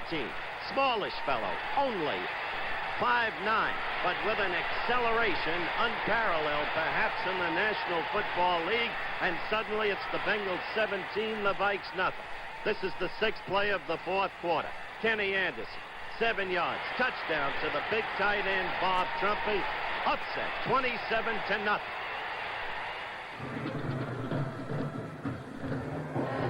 Well, it's not a full moon over Miami. It's a half moon, but it has been a beautiful night from the Miami Dolphins. They lead the Pittsburgh Steelers at halftime 30-3. You saw the Cincinnati Bengals. I'm sure Paul Brown's players are watching this game with perfect interest. And, of course, Nick Scorch's Cleveland Browns. ABC's NFL Monday Night Football, the Pittsburgh Steelers versus the Miami Dolphins, is being brought to you by Sears Tire and Auto Centers, home of the Die-Hard battery and the Sears steel-belted radial tire, and by Ford and your Ford dealers, who invite you to take a close look at the 1974 Ford cars and trucks. The closer you look, the better we look. We'll be ready for the second half kickoff between the Pittsburgh Steelers and the Miami Dolphins, brought to you by ABC Sports, recognized around the world as the leader in sports television, right after this word from our local stations.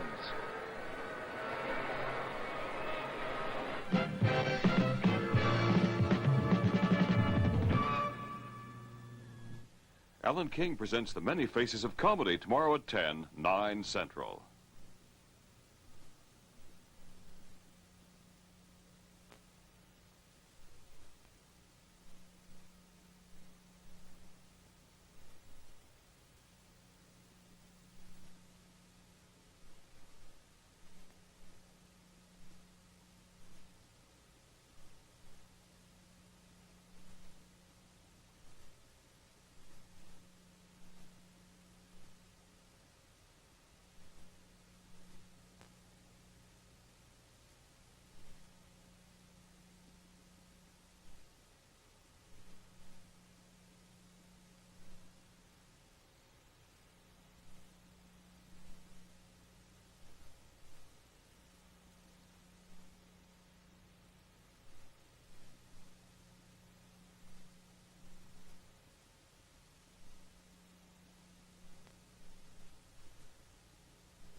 Well, that's true in both ways, and we have talked so much about the first quarter programming of ABC Sports coming up this year, and it really promises to be a great year.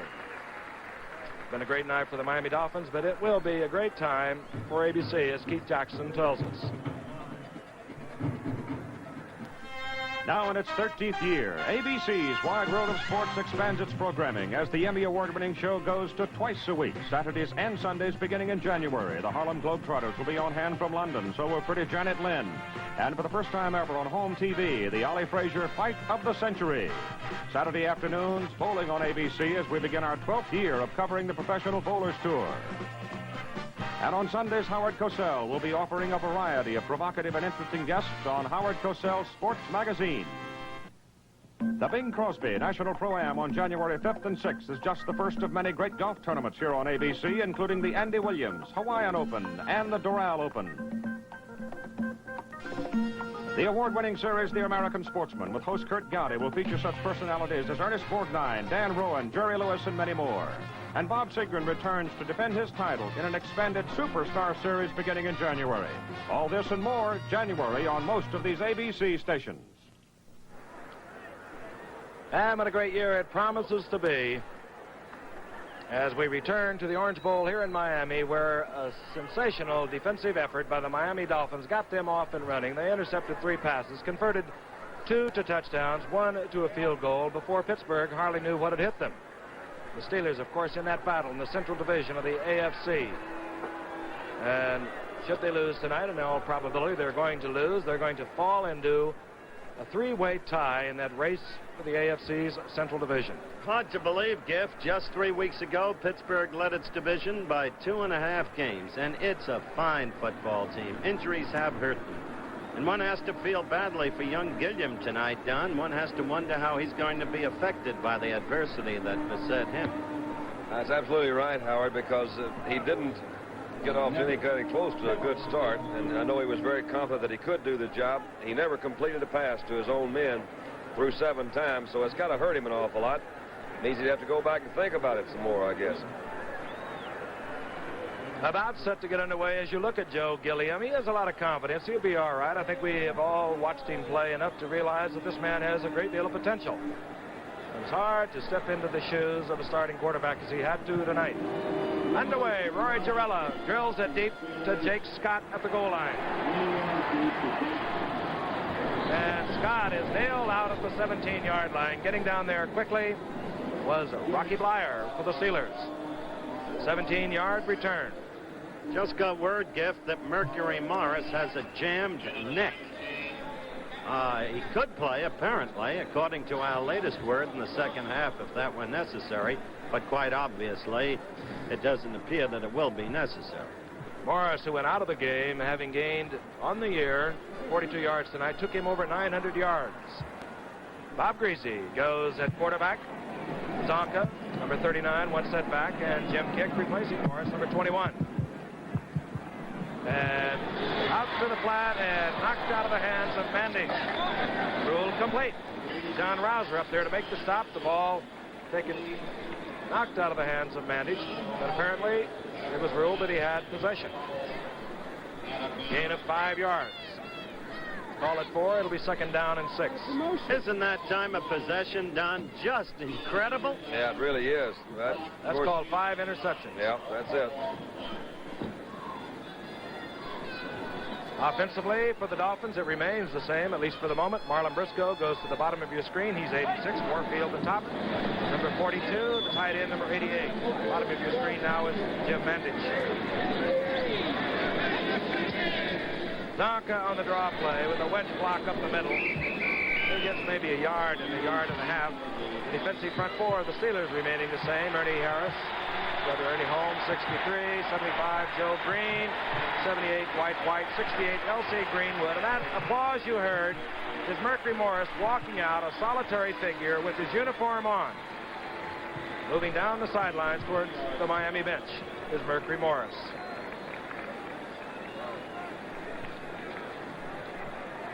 Third down and 4. There he is. And apparently all right. Ball is at the 23-yard line of the Dolphins. Just underway on the Orange Bowl here in the second half. Donka on the draw. Nailed there by Joe Green. Tom Keating, number 74, in to help out. Keating now having replaced Ernie Holmes. Interestingly enough, Mercury Morris, a native of Pittsburgh, where he was a fantastic athlete there. Avonworth High School. And he lettered in just about everything they had. Larry Seipel comes in to punt for Miami. Glenn Edwards drops deep for the Steelers, along with Dennis Meyer. Seipel rips it. Will be Meyer makes a diving catch with no fair catch indicated out to the 48-yard line. 32-yard punt. So Pittsburgh will have the ball. Good field position. You'd think, frankly, they're going to have to start passing. They're too far behind to really stick with any kind of a semblance of an original game plan. They've got pretty good field position. Have Bradshaw coming back in at a quarterback, and he has been able to throw very well in the past. This is the first time, as we mentioned, that he's played in 5 weeks. Let's see if he can get that arm loosened up. They're going to put that ball in the air. Mark it at the 47. The Steelers, their first possession in the second half. The handoff goes to Preston Pearson. He gets maybe a yard against a tough Miami defensive unit. What do you suppose Chuck Noll could have told his men at halftime? Not relative, there's L.C. Greenwood, the fine defensive end. Not relative to this game, but holding his team together now that they're probably going to be in a three-way tie with Cleveland and Cincinnati for the future of the season. I would guess that he would appeal to their personal pride as football players and trying to play representative football. Right now, the Steelers look over a 2nd down and 8. Franco Harris, 32. And this is Bradshaw now. I think that play designed to go out to Franco Harris, and he never had a chance to get it there. Pressure from Larry Ball taking Terry Bradshaw out of bounds. 1-yard pickup. A defensive unit for the Steelers. Stanfield, or rather the Dolphins. Stanfield 84, Hines 72, Manny Fernandez 75, 83 Vern Den Herder. That's that front line. Number 59, Doug Swift is in there. Larry Ball, number 51, is in. Cornerbacks 45, Curtis Johnson, Lloyd Mumford 26. The safeties, Dick Anderson, what a night he's had, number 40, and Jake Scott. 3rd down and 7. The ball resting just at midfield.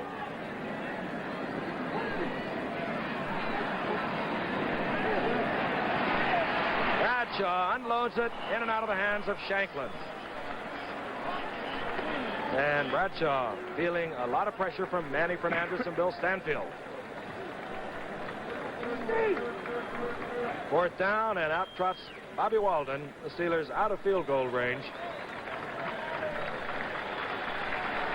And the defensive unit of the Miami Dolphins. It's an ovation from this partisan crowd. Oh, the fake, and it goes to Steve Davis. He's got the first down. He's inside the 40. Dick Anderson made the stop along with Mumford. Not really too unexpected, Frank, when you think about it, because they got to pull out all the stops.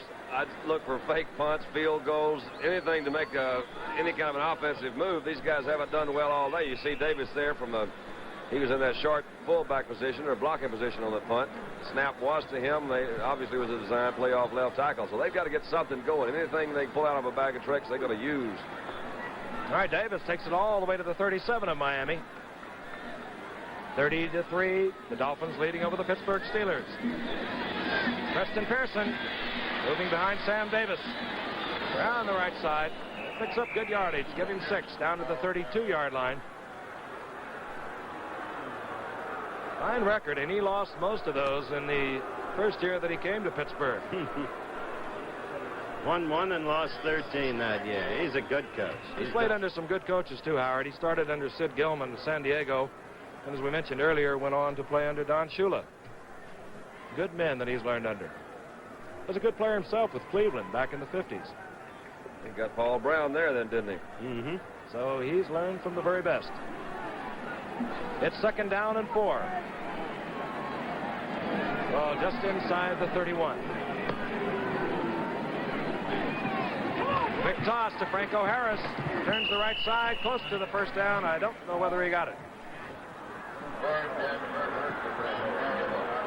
Dan Herder over there forcing the play on Harris. You see the officials tell them to pick it up to measure just how close he came, and Franco Harris got the first down. Another little guest in our booth, the cricket himself, Bobby Goldsboro. Bobby, give us a little cricket. See the tree, how big he's grown. Let's have it. How are you, Bobby? He's got the best cricket in show business. Don't go away, Bobby, before this thing's over. We may need you often. 1st and 10, the ball at the 27. Bradshaw looking for, oh, man. Well, he finds Shanklin. He originally was looking for Frank Lewis. There's a flag down there. Flag goes down. Goldsboro said he was the only one that predicted a 30-3 halftime score. Do you believe that? If one can understand cricketese, I'll believe it. Anybody can cut his foot on a Rice Krispie can't be all bad. And that's what Goldsboro does. Now we have all the striped shirts gathered down there at the 10-yard line, putting this one back together again. It appears it's going to stand up, Frank, because they've got the ball marked down there, and both teams are there, so it must be either against Miami, or I don't know what it is. I shouldn't even talk about it, right? Right. You know, we had Milton Berle with us last week, and you saw his great show last week. Tomorrow night, Alan King and his guests, Milton Berle, George Burns, Godfrey Cambridge, Jody Fields, and Danny Thomas. Just some of the stars you'll see on the many faces of comedy. Tomorrow night, as I said, 10 o'clock Eastern, 9 o'clock Central, right here. Where? ABC. Pushing against Miami, 1st and 10 for the Steelers, looking for their first touchdown of the night. They have the ball on the 9-yard line, 1st and goal. Franco Harris and the big man. Bulls inside the 5, or right to the 5. Hit there by Bob Matheson, 53. Bob Heitz, number 72. Happy little pair. Yep. Butch Cassidy and the Sundance Kid. Pair of young rebels. Stormy Petrels. Well, what football players? Lloyd Mumford was called on Miami a few moments ago for pushing. That brought the Steelers their first down at the 9-yard line. They now have a 2nd down and goal, the ball at the 5.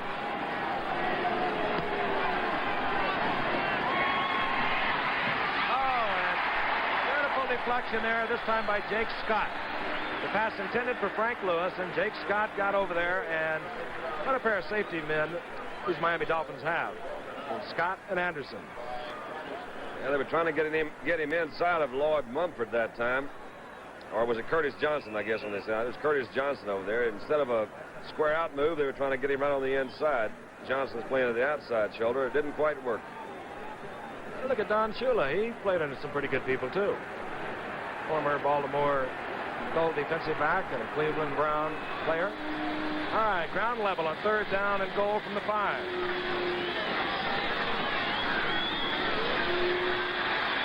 Bradshaw over the middle. Touchdown, Preston Pearson. Yeah. Preston Pearson, and Bradshaw with that bad shoulder and that limited arm action really drilled that in there. Pearson let out all the frustration of the evening that the Steelers have been feeling when he flung that ball into the turf. And the Miami fans signaled their displeasure. Rory Jarella.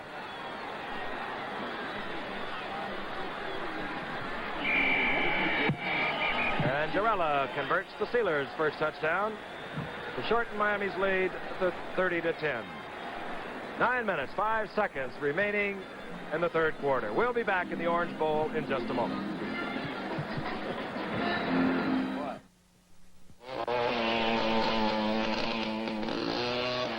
Now comes Miller time.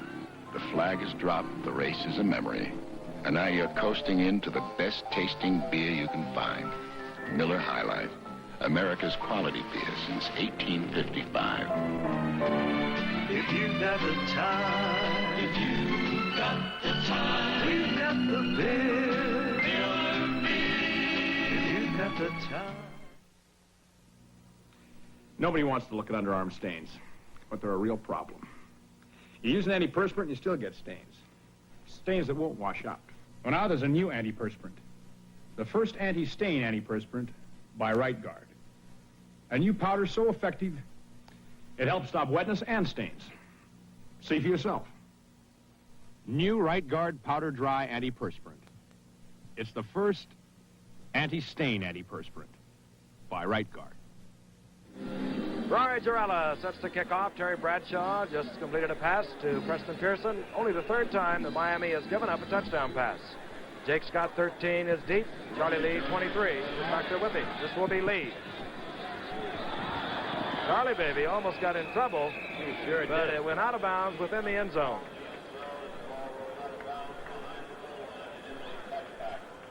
Charlie Lee, and Miami has been awesome all year. They came into tonight's game having only given up 9 touchdowns, 2 of them through the air, 7 on the ground. They've given up 10 on the year. Somehow it's a team that just doesn't impress you that much individually, but they just get the thing done.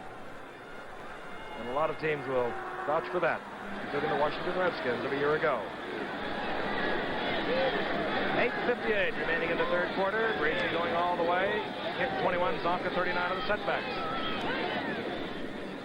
Zonka gets blocked by Little in front of Zonka, and Zonka gets 5. He moves out to the 25. Little rhubarb going on downfield. Frustration more than anything on the part of the Pittsburgh Steelers. They go on to play Houston next week. Then they will close out their season against San Francisco. Cleveland, of course, meets Cincinnati next week, and that could be an important game for all three teams that are involved. Then Cleveland closes out against the Rams, and Cincinnati closes out against Houston. Oh, boy. What a schedule Cleveland has. On 2nd down and 5. Kick, bobble the ball. Steelers have it. What? Let's see. L.C. Greenwood, I think. Well, let's whip up the interest here. I told you it's not over. When did you say that? During the commercial break. I heard him say that. And you said also something that was very good. Pittsburgh has outscored Miami in the second half. That's something to think about. And they've also got good field position. It would be interesting if they ran second half scores in the standings, wouldn't it? There's old Hollywood Bags, and that's what L.C. Greenwood likes to be referred as. He wants to be an actor, Don. Well, I don't know why I said that to you. I don't know either. Yeah, I guess we all do, don't we? I was just looking for help. First down and 10, the ball at the 28. Bradshaw, and the lateral back to Bradshaw. From Franco Harris. Fooled no Dolphins, and Frank Lewis was down there with double coverage. Well, that's going to be a fun one because I think we're going to see a lot of fun plays that we haven't seen before. As I mentioned earlier, that's not in your standard NFL playbook, but let's look at it again. Franco throws back to Terry. We used to have a name for that. What did they call it? I forgot. Flea flicker? Flea flicker, that's it. Yeah. How did you know that, Howard? How did I know? I remember Jimmy Orr standing all alone on January 12, 1969, waving to Earl Morrill, who never saw him. Finally, Morrill threw wrongly. 22, Jim Hudson picked it asked off. for it, Frank. Jets complete 16-7 upset. Super Bowl 3. Let's go back to I'm sorry I asked. On 2nd down, Bradshaw scrambling and underthrows, and you have to suspect that Bradshaw, with a good arm, would have been able to get that pass off to Franco Harris. Doug Swift pursuing Bradshaw. You know, the one thing we haven't seen that Pittsburgh has in their repertoire is number 43, Frank Lewis, the speedster, on the reverse. But let's look at that last play. Frank, it seems they're getting somebody. It looked like to me that the right guard, that would be Van Dyke, missed the block because they're getting somebody in there open almost every pass play. And that time it was Swift, as you pointed out, forced him out of the pocket. I think Bradshaw just threw that one away. I don't think he was really trying to get it there. It's 3rd down and 10. Bradshaw back with a little conference with Franco Harris. Probably didn't get the snap number. I told Franco him throw it this time. Plenty of time. Gets it off, and it's complete. Going to be short by about a half yard. Larry Brown knows that he is short. Larry Brown, the reserve tight end. And, well, Bradshaw looking to the sideline. Shall we go for it? He was short for just about a yard. Oh, you know they got to go for it, Frank. Go for it. No question. Got to do it. That's another touchdown, and we do have a ball game. Well, he's sending in the big blockers now. Several substitutions. That call looked like it did come from the bench. You saw John Fuqua, number 33, come in, whisper something to Bradshaw. He says probably something like, Terry, we need about a yard and a half. Maybe he said good luck. Yeah, Terry said, thank you. 4th down and 1. Steelers trailing 30-10. 7:05, clock moving in the 3rd quarter.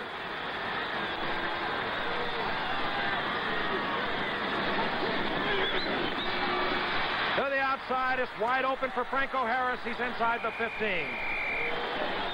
Good move by Harris. He probably would not have got the first down had he tried to hit the hole where he was supposed to hit. It's the kind of call that it's either going to pick you up that some pretty good yardage or you're not going to make the 4th down. Ordinarily, you'd expect them to go between the tackles. That one's the round end. Pretty good pressure inside there. We'll take another look at it from the end zone. You see Franco dip to the outside. That's Jake Scott, number 13, who's trying to cut him off. Franco stepped over and picked up about 4 or 5 more yards. Again, still having trouble with our slow motion equipment. We do apologize for that. The Steelers have a 1st and 10. They're on the 12-yard line for the Miami Dolphins. There's that reverse we talked about to Frank Lewis. That fooled no one also. Yeah, Miami had heard about it. Charlie Babb made the stop.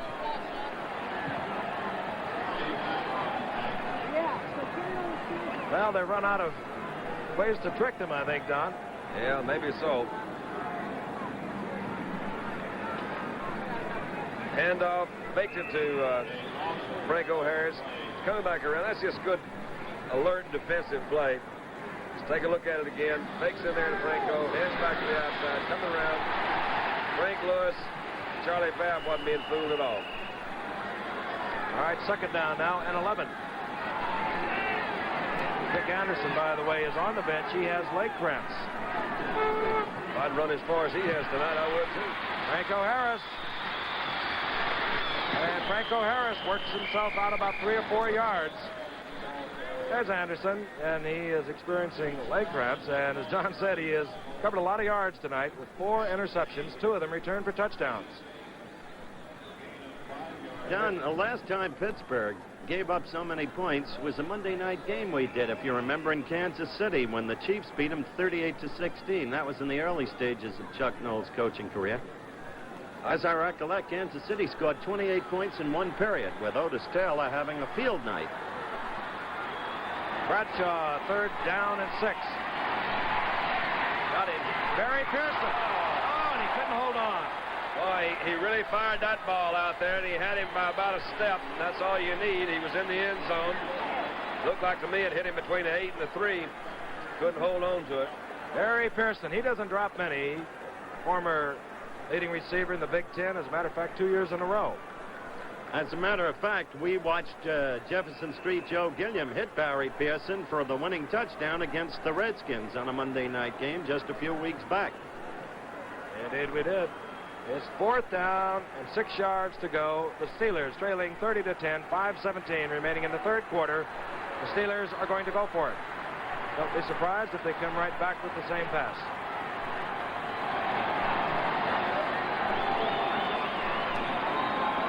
Off the screen.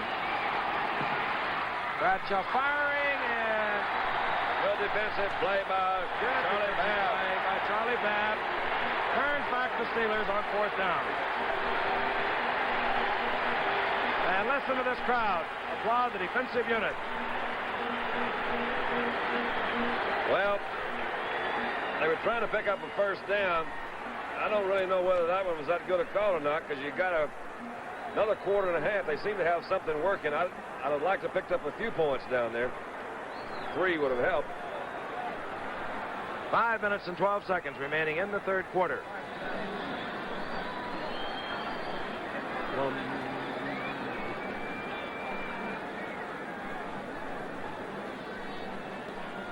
You know, there's a lot of football players and a lot of teams that do nice things for people, and I'd like to say hello to the Philadelphia Eagle players tonight and other volunteers who are watching. And while they're watching, they're taking telephone pledges at Veterans Stadium in the Eagles Fly for Leukemia fundraising drive. Go, Eagles, go. I'd like to compliment the Miami Dolphins, and I hope that a youngster named George Cunningham of a local high school, schoolmate really of one of Don Shula's sons, who was paralyzed from the neck down, is watching. The Dolphin players contributed all their fine money to the rehabilitation of this young man, and Joe Robbie contributed an equal amount. Miami now with the 1st and 10. They move from their own 8-yard line. Larry Zonka recovering his balance. Gets back to the line of scrimmage. Andy Russell now back in the ball game. He was out in the first half with a pulled muscle.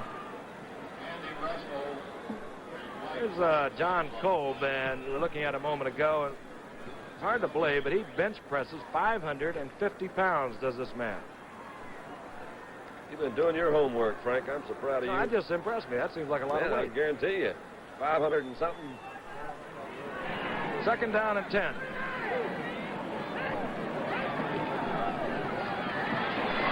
This is Jim Keck, and the Steelers toughening up. I don't believe we ever have to worry about the Steeler team falling apart. They had some really tough breaks. You could say Miami made them if you want to do, but in the early going tonight, they had 3 interceptions against them before they knew what had happened. Down 17-0 before they hardly realized they were in the Orange Bowl. Bradshaw, who was not expected to play, came in and relieved Joe Gilliam. Not that Gilliam isn't going to be a football player, but he was 0 for 6, and he had 3 interceptions. Made sense to get him out of there. Okay, it's 3rd down and 8.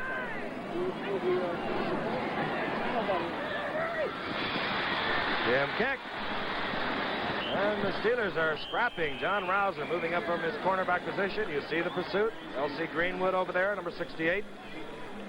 The Miami offense has not been what you call devastating themselves.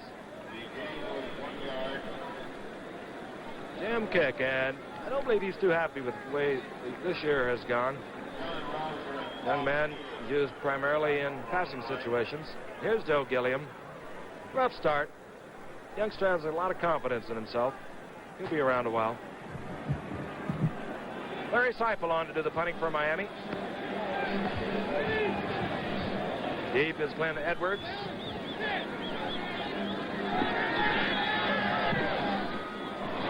time Seifel really unloaded on it. I tell you, he unloaded.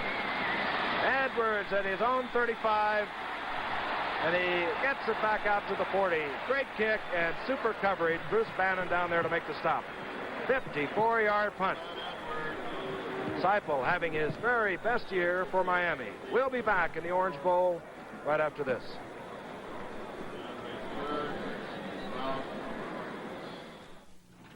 Laura? I know I haven't seen her. Arrow has been making classic dress shirts for over a century. Have you seen Laura? Sorry, old boy, I haven't seen her. Our stripes have been colorful, but never flashy. Laura? No, but I'd like to be. Laura hiding on you again? While other styles have come and gone, Arrow has endured. Laura? Laura? Where have you been? I've been looking all over for you. Well, I was so bored. Let's go for a walk. All right. Okay. Today, in the same tradition of quality and good taste, Arrow's making casual wear, sports shirts, sweaters, designed to go beautifully with all kinds of slacks and jackets. Look what I found. Colorful casual wear from the Colorful Shirt Company, Arrow. You gonna stay with Shula? Don Shula. Super coach he is. He's won 115 games now in his 11th year. Pittsburgh, 2:46 remaining in the 3rd quarter. They move 1st and 10 from their own 40, and this is Franco Harris. And that, well, you're not going to believe it, but the yardage now gained by these two teams is exactly equal.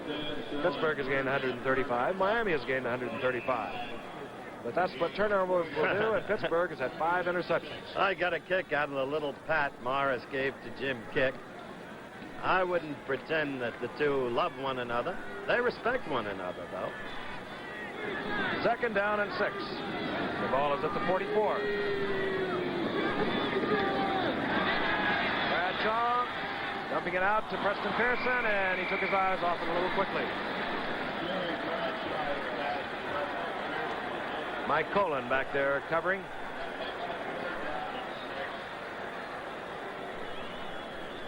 Frank, this is really too bad for Bradshaw because he couldn't have put it out there any better. Pearson just, it didn't look like to me he took his eye off it. He just dropped it. The thing went right through there. Been a first down for him, too. He's had some tough luck. Nick Bonicani comes out of the middle linebacking position of the Miami Dolphins. Moving in there, Charlie Babb. 5 defensive units. Get down. Nickel defense, if you will. 3rd down and 6. And this time, Barry Pearson holds on. He has the first down. He's at the 45-yard line of Miami. I think that's the first time I've seen Bradshaw really draw back and throw one. He just drilled that one. Didn't go or didn't give any at all to his shoulder. Fired that one right down the middle. Had to be there. Well thrown ball. Picked him up first down. Steeler quarterbacks on the night. 7 of 25, 55 yards. Ball marked at the 46. Bradshaw going deep for Lewis. He's well covered. Anderson might get another one. He did not handle it. Dick Anderson, who has already collected 4 interceptions tonight, almost got another one. Another interception or another cramp. Hey, that Anderson's running great routes tonight. Indeed he is. He's been leading receiver for the Steelers. You know, Terry Bradshaw had his best night ever as a pro right here in the Orange Bowl in 1971. That's my last one. I worked on that game, Don. It was your last game you ever played in the, what they call the runner-up bowl. You were most valuable player. Yeah, and you didn't even vote for me. Lost your trophy. Oh, I did vote for you. I didn't lose it. I just broke it. Orfield, Briscoe, and Greasy on the sideline, very contented with the 30-10 lead. Bradshaw back on second down again, and down he goes. Danny Fernandez, number 75, in there to make the stop. Dumping Bradshaw for a 9-yard loss. Boy, he fell on that shoulder that he had damaged, Bradshaw did. Seems all right, but... Well, let's see if we can see what's happening. It looks like, well, Fernandez just beat his man awfully quick. Bradshaw didn't have a chance to throw back. Fernandez is quick. Miami now came into this game with 39 sacks. They've got to the quarterback 4 times tonight. Pretty good. They have 43 on the year. They have Bradshaw back in trouble again. 3rd down and 19. You'll see their 53 defense come on. Tough to throw against. Washington Redskins will tell you that last year. In the Super Bowl, they just couldn't do anything when they worked themselves into a passing situation. That was Fernandez out there again. Fuqua, Johnny Fuqua. Oh, and he is ever hit by Stanfield. Did he pick up Stanfield or did Stanfield pick up him? Goodness alive. Poor Frenchie. Bill Stanfield, 5 years ago, a great All-American at Georgia. Trying to set up a screen. Look at that. Fernandez was the guy who's out there. He's turning back. I don't think he saw Stanfield until he tried to move on the outside. And it's too late then. That brings on Bobby Walden to do the punting. Goes back to Jake Scott at his 11. And Scott bounces around to about the 12 or 13, taking a couple licks. And Lawrence James finally made the stop as the gun sounds. And we'll tell you, you're watching another exclusive of ABC Sports, recognized around the world as the leader in sports television. That's the end of the 3rd quarter with the Dolphins leading the Steelers 30-10. We'll return after this word from our local stations.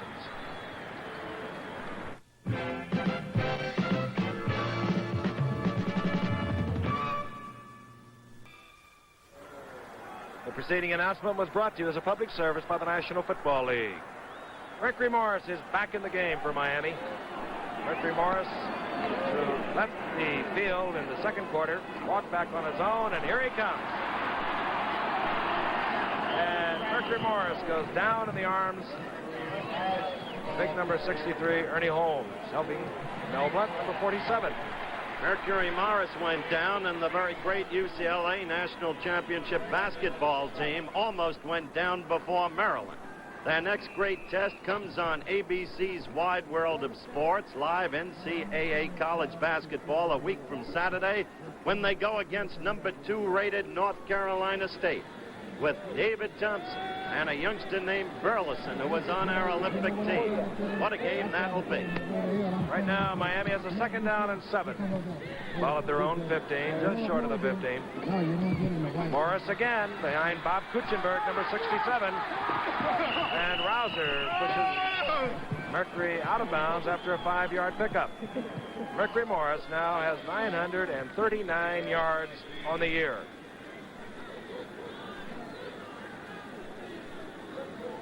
Great football player. He is all of that. Strong. He's a weightlifter. Must have some backfield out there when he and Dwayne Thomas were going. Chuck No. Tough guy, Chuck. Doesn't show his emotions readily. All right, it'll be 3rd down and 3. 14:07 remaining in the game. Miami with a 30-10 lead. Look out, Green! Greasy with great pocket protection. Briscoe's wide open. Did he stay in bounds? No. Harlan Briscoe, Miami's leading receiver, but he caught it out of bounds. Looking at Marlon Briscoe, one has to wonder what his reactions were tonight to Joe Gilliam, Frank, because as you'll remember, in 1968, Marlon started 11 games at quarterback for the Denver Broncos. He knows something about pressure, too, at the quarterback position. Great athlete. Was leading receiver in the AFC a couple of years ago. That, of course, with Buffalo. Larry Seipel now to punt for Miami. 13:58 remaining in the game. Glenn Edwards, the deep safety man. Up close is Dennis Meyer. And this is Meyer. Meyer circling back. He goes down on the 28-yard line. Minus 12 yards. We'll be back in the Orange Bowl at Miami right after this message.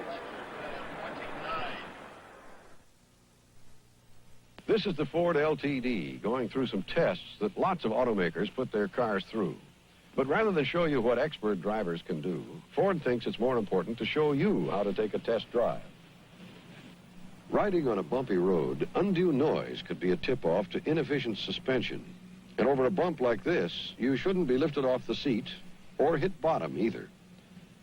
Over a winding stretch of road, steering should be easy with a minimum of sway. Look for a car that under normal driving conditions stops in a straight line without correcting for brake pull. And at highway speeds, a well-made car will be quiet enough for normal conversation, just as I'm talking to you now. The Ford Motor Company thinks that this car can stand up to these driving tests. And your Ford dealers will be happy to let you try. The quiet Ford. The closer you look, the better we look.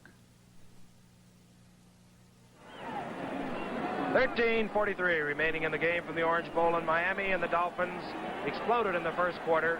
Took a commanding 17-0 lead. They now lead 30-10. And Pittsburgh, however, playing much better football. At least they're not making the turnovers. That was the downfall of the first half. This is Franco Harris on 1st and 10 from his own 28. The big man turns the corner and goes out of bounds at the 41 for a Pittsburgh first down. That's an interesting group. Yes, quite a group. The old Andrew, Bobby Goldsboro back with us again, and yours truly. I wonder if you'd show the folks how you do the cricket. Doesn't look too. Dan, do you do it? Close. Yeah. Well, we're stretching tonight, aren't we? We're out there stretching. Let's go get them, folks. Franco Harris moves it out to the 43. First down and 10.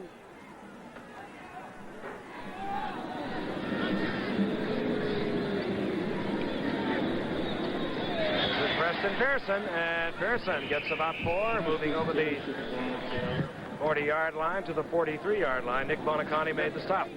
Oh, I love that cricket, don't you, Frank? You know, Bobby's a good golfer. At least he plays in all those tournaments. He gets them all nervous by cricketing as the opponent swings. That's what he does, his handicap. Just give me one cricket, one aside. Never tell him when the cricket's coming. It's second down and 5. Ball at the 47.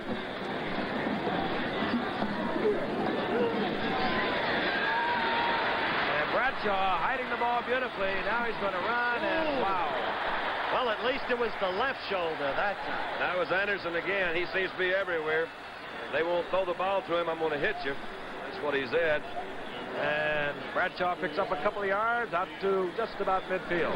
Think here, you see he was trying to hold that defensive rush a little. Evidently he saw him coming. He's trying to direct traffic. And there comes Anderson up, and he popped him pretty good. There you're looking at Lloyd Mumford, who, if you recall the Super Bowl of last year when Tim Foley injured his right shoulder, Mumford came in, and everyone thought that they would be picking on Mumford. He played a fine football game. Foley has injured his left shoulder now, and Mumford is back as a starter again. All right, it's third down and 3 from midfield. Bradshaw firing over the middle, and it's complete to Barry Pearson. First down, he's at Miami's 40-yard line. Hey, Giff, I mentioned that we've got the number 1 and number 2 teams, UCLA and North Carolina State, live on ABC's Wide World of Sports a week from Saturday. We've got your old colleague from Munich, West Germany, the 20th Olympiad, back, the general manager and coach of the Seattle Supersonics for that day. to do the color, and we know how you all loved him on NBA basketball a year ago. He'll be working on that game. Bill Russell, of course, and Bill and I just went just about anywhere we wanted to go in Munich. First down and 10. Bradshaw scrambling for his life, and I don't know who he was intending that for. I guess in the general direction of Franco Harris. And in the event was ruled incomplete as Bill Stanfield got in there to deck Terry Bradshaw. I think if I were to offer some constructive criticism, I would say the kind of night that these guys have had at quarterback, he's got two receivers out, both of them going real deep. He's not getting really that good of protection. They've got to establish some sort of rhythm in the passing game. Send somebody out short, somebody out long. The long guy is not open, and go to the one that's short. Establish some consistency. They're not really doing that. You see the kind of night that Bradshaw, the head of Bradshaw, Joe Gilliam had. It's second down and 10. Ball at the 40 of the Miami Dolphins. 11:53 remaining in the game. The draw play to Franco Harris. Number 50, Clack with a good block, and Franco Harris gets another Steeler first down. And Dick Anderson was there to make the stop. Well, that one came right up the middle. That's usually where Bonacani is. He wasn't there that time. Franco started rolling. Andy, you said at the top of the second half when I asked you what you thought Chuck Noll said to his men, that what he probably expressed to them was a desire that they play representative football. They have done that in this half, and I think that ensures that they'll play their normal game in the two games remaining against Houston and San Francisco. I would certainly agree with that, Howard. I don't think you'd expect him to play with 5 interceptions. On first and 10 from the 29, and trying to get it to Barry Pearson, and you saw a typical Miami defensive unit back there. Mufford was there, 26. Scott was there, number 13. 40, Dick Anderson was there. Well, they're coming down. Again, as you point out, they're just, there are Dolphins everywhere. You saw that whole defensive secondary. They're known for a zone or a kind of defense that goes back and covers areas, but, man, they're out there, and they're just still going deep. He's got to hit in front of them. You know, Don, in this second half, Pittsburgh has made 5 first downs, scored a touchdown. Miami has not made a single first down this half. I wonder if the offense told the defense to go out there and control the game. It's second down and 10. Ball just inside the 30 of the Miami Dolphins. Franco Harris. And Harris pulls down to, about the 22. He'll get 6 yards on that. Doug Swift moving over there to make the stop for Miami. You know, James Dean can be seen in flashbacks when Dick Clark presents the rock and roll years. Join Dick with the Fifth Dimension and Johnny Ray Wednesday at 8/7 Central right here. Where are we? ABC. I can do those drop hands, You can do it. Third down and a long 2. The Steelers must get to the 19-yard line, the 18.5 for a first down. Harris, he has much more than that. He'll get 6. Yes, sir. 20-yard touchdown run, Franco Harris. And the Steelers, with 10 minutes and 10 seconds remaining, have considerably shortened the Dolphins' lead, which at one point was 30-3. Just a trap block off tackle. I don't know whether, you can always say things like that. I think it'd be a combination of good blocking, but the Dolphins seem to have been playing very conservative. I can understand their side of it, being ahead 30-3 at halftime. They're kind of coasting a little bit, and that's the worst thing a football team can do is start coasting, because we could have a good ball game even as bad as the Steelers have played so far. Flags fly as Roy Girella drills it to the uprights.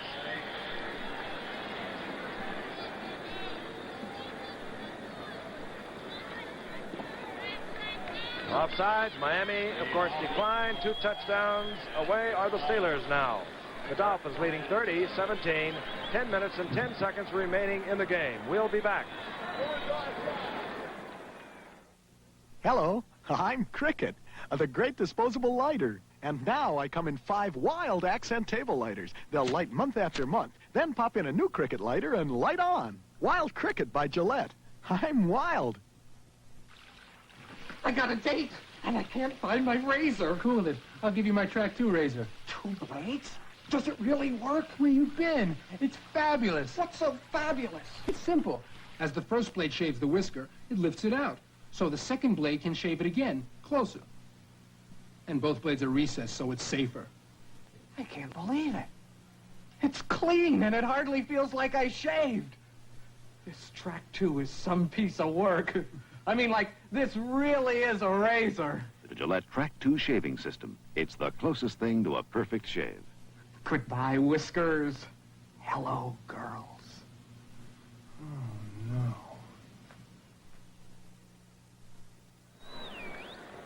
We have a little over 10 minutes remaining in this game, and Pittsburgh has really taken over complete control. As Roy Girella gets set to kick off, Franco Harris just went 20 yards for a touchdown. The Steelers are 2 touchdowns and a conversion away. Charlie Lee bobbles the ball. It goes into the end zone. And the momentum of the ball allows him to touch it down for the touchback. And the momentum of the game, as you have said, has changed completely for a team. And we all agreed that Pittsburgh seemed to be totally out of things in the second quarter as the score soared to 30-3. For a team that deep in the rut, they sure have held together and come back. They're playing most representatively and impressively now. You know, it's interesting, and watching the Miami Dolphins over the past 3 or 4 years, there's always one man, Bob Greasy. When things start to get a little sticky, he comes up with a super play. We saw it against Dallas on Thanksgiving Day. He has a way of getting it done. This is Mercury Morris.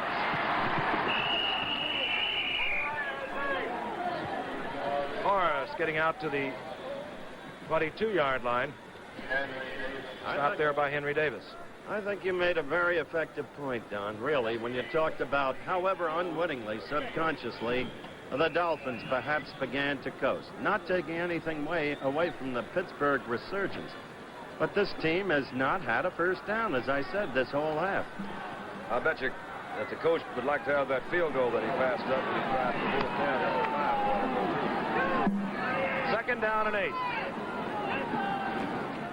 Morris, inside handoff. Good block, Bob Kuchenberg, 67. John Rouser made the stop, and Morris will be short of the first down.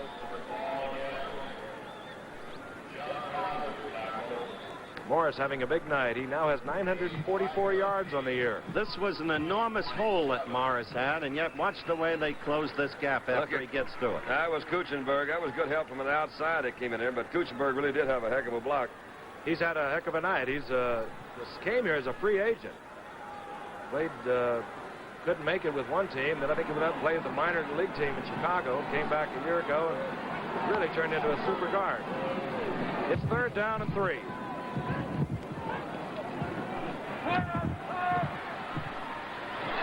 Jim kick. Right. All the way out to midfield, and Greasy hits kick when he needed it the most. Big play. I think that was the play you were talking about, Howard, because that one was thrown absolutely perfectly. Watch Bobby come back. Shifts a little bit. Just out of the reach of that linebacker. And there was Jim kick. Big first down for him. Indeed it was, all the way out to their own 49. Clock moving, 8:04. Greasy working on that clock.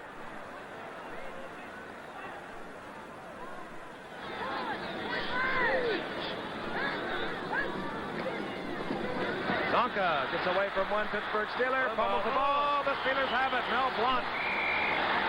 Now you're going to hear some fireworks around here. Mel Blount comes up with the Zonka fumble, and Zonka never fumbles. That's right. 2 fumbles in this game by Zonka, each recovered by the opposition.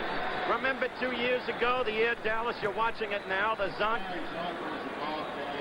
hitting the tacklers, releasing the football. Henry Davis in there to pull it out for the Steelers. 7:43 remaining. The Steelers are back in it, and will be back. Leaving your lights on for over 3 hours in freezing cold, that's murder. But that's what we did with these cars. Let's see if any of them can start. One can. The one with the Sears Die Hard. The Die Hard, extra power to start your car when most batteries won't. Sold only at Sears. The Dalton Trail in the dead of winter. A lonely, treacherous run for the Sears steel-belted radial snow tire. A tire made to handle the steep climbs and slippery curves. To stop you, even in deep snow. It's the best performing snow tire we've ever offered. Try it on your own Dalton Trail. From radial design and 2 steel belts to the multi-angle tread pattern for deep biting traction. The Sears steel-belted radial snow tire. Only at Sears. Zonka is really steamed in himself. He's been pounding his helmet. We'll talk about his fumbles after this play. Gift. Steelers first and 10. Following that Zonka fumble, they move from their own 41-yard line. Franco Harris bobbles it, but it takes a Steeler bounce. Breaks into the clear. He's down to the 44-yard line. Hit by Dick Anderson. Oh, yeah. And we might have a game yet. We might. We are watching a remarkable turnabout as Pittsburgh is playing up to its real form, not to the unfortunate conditions that produced 4 interceptions in the first quarter. There's the fumble. Look at the bounce. I'd say things have started bouncing their way. Ha. I was making the point before. Well, we'll wait after this play. Look at Zonk. He's still disturbed with himself. He didn't have a single fumble in the regular season 2 years ago. Did have a costly one against Dallas in the Super Bowl. Steelers now first and 10 on Miami's 44-yard line. Bradshaw back to pass. Underthrows over the middle, intended for Barry Pearson. He's got to hit short. Frank, every Miami defensive man, linebacker, and secondary was at least 12 yards deep, and he's got to hit in front of him. You see a guy open down there. Bonacani was the only guy that was close, coming up from the middle linebacker. All right, Terry Bradshaw, and I mentioned that game he played here in the Orange Bowl in 1971 when he was 25 of 36 for 3 touchdowns. And remarkable comeback. He has not seen action in 5 weeks. And he's taken some real good shots tonight. On second and 10, the pitch goes to Harris. He cuts back and makes 2 or 3 on his own, getting down to the 39-yard line. He gets 6 yards out of it. I tell you, when he's bowling through tacklers, you can't tell the difference, really, between him and Zonk. They hit in much the same way. I was really going to just say that same thing, Howard. That's the honest truth, because they really do run like they hit, and they seem to keep falling forward and picking up that extra 2 or 3, and that really does help. He missed a couple of games earlier this year, like many of the Steelers. He's had one of those nagging injuries, a knee injury, I believe. So he's moved over 500 yards tonight. Now we look at Bradshaw on a 3rd down. Oh, and Harris will be short of the first down by about 3 yards. I don't believe there's any question that the Steelers will be going for it. Well, I really couldn't figure out what a tie would do, but the thing about they need some points on that board. They got to get a little bit closer. A field goal would put them up there. Well, they need 2 touchdowns. They got to go for it. All right, Franco Harris has carried the ball 10 times in the second half. He has 71 yards thus far. Now on 4th down, Terry Bradshaw. And if they make this first down,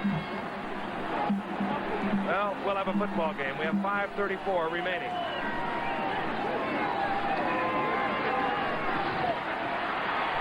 Good protection. Fires complete to Barry Pearson. Pearson inside the 20 to the 18-yard line. Stopped by Jake Scott. That was a beautifully executed pass. Good route by Pearson. He was working on Anderson. Went down, going fast, stopped, came back. The ball was right there when he turned. Good protection here, too. They're doubling up on Fernandez. You saw he had good protection. He stopped, came back. Anderson overran him. Finally tackled by Jake Scott. We'll take another look at it. You saw Anderson slide down. He was right with him for a while. Good move by Pearson, though. Yeah, and we regret we can't show you that motion of Bradshaw in slow motion. Our facilities being inoperable at the moment. But now on 1st and 10, and this time he underthrows Preston Pearson. On the sidelines, a little oxygen for Franco Harris, who has had a busy second half. I just mentioned he's carried the ball 10 times, has picked up 71 yards. That's in this half, Frank. That's in this half. I think he's got 105 on the game. Tough man out of Penn State, #1 draft pick a year ago, went over 1,000 yards. Playing the team tonight that knocked Pittsburgh out of the Super Bowl from last year.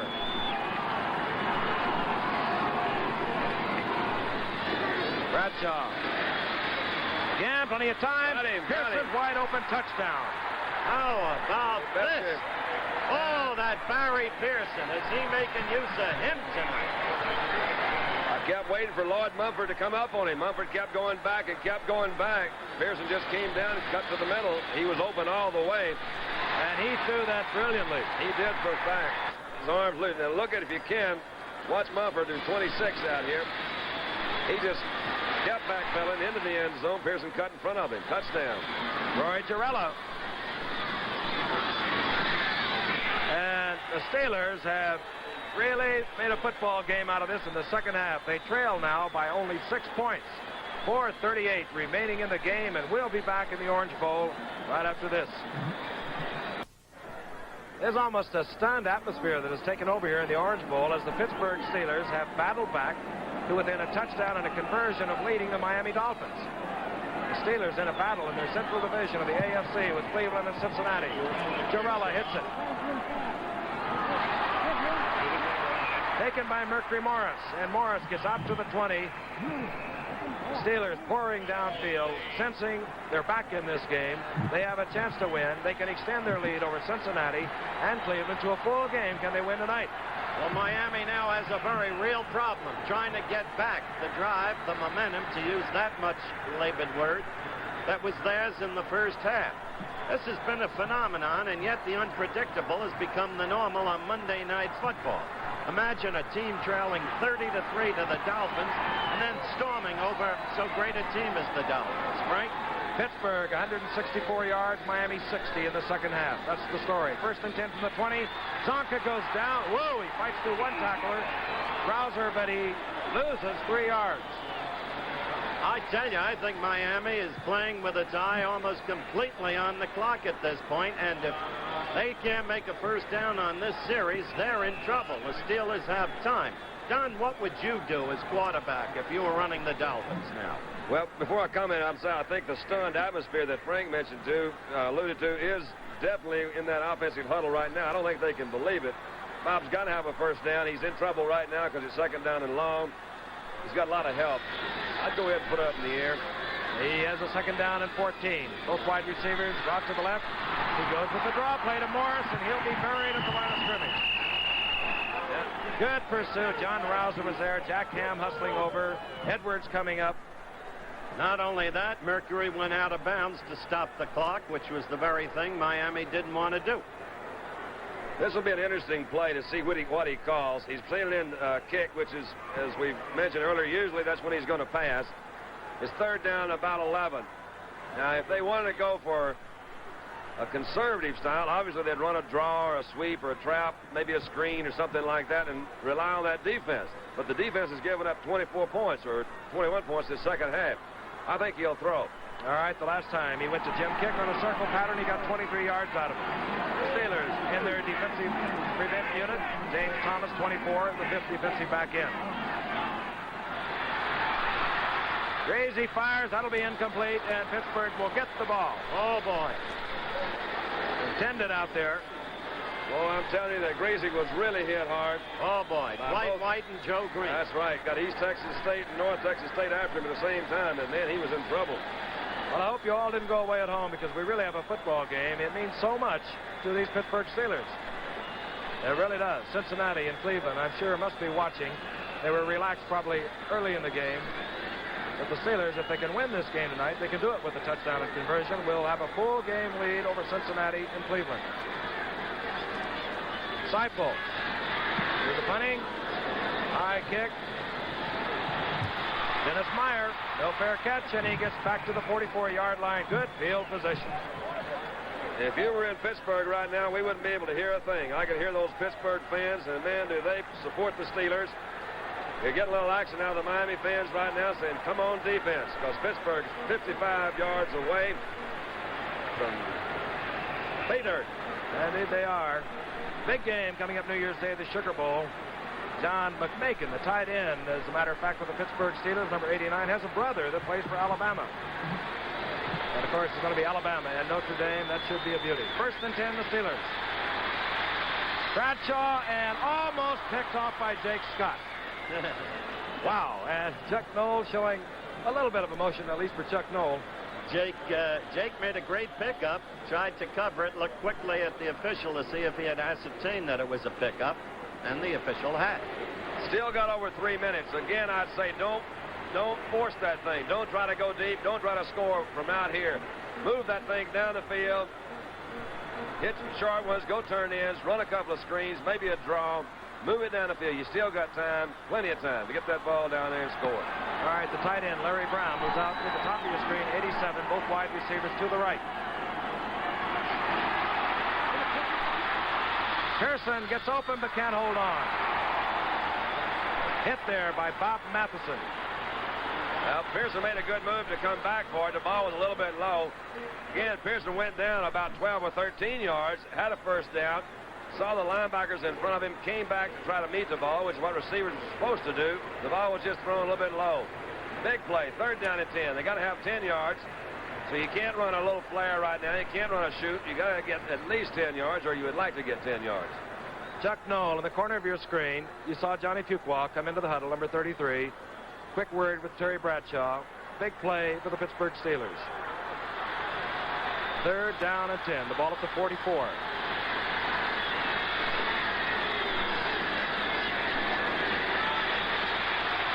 Bradshaw with a lot of pressure. Fernandez is in there. Firing across the field to Fuqua. Great defensive recovery, and the man who got up there was Dick Anderson. What a night Dick Anderson has had. All right, you have 2:45, clock moving, it's 4th down. He didn't pick up much, so they got to go for it again. Well, do you have to go for it? The clock will be stopped at the 2-minute warning.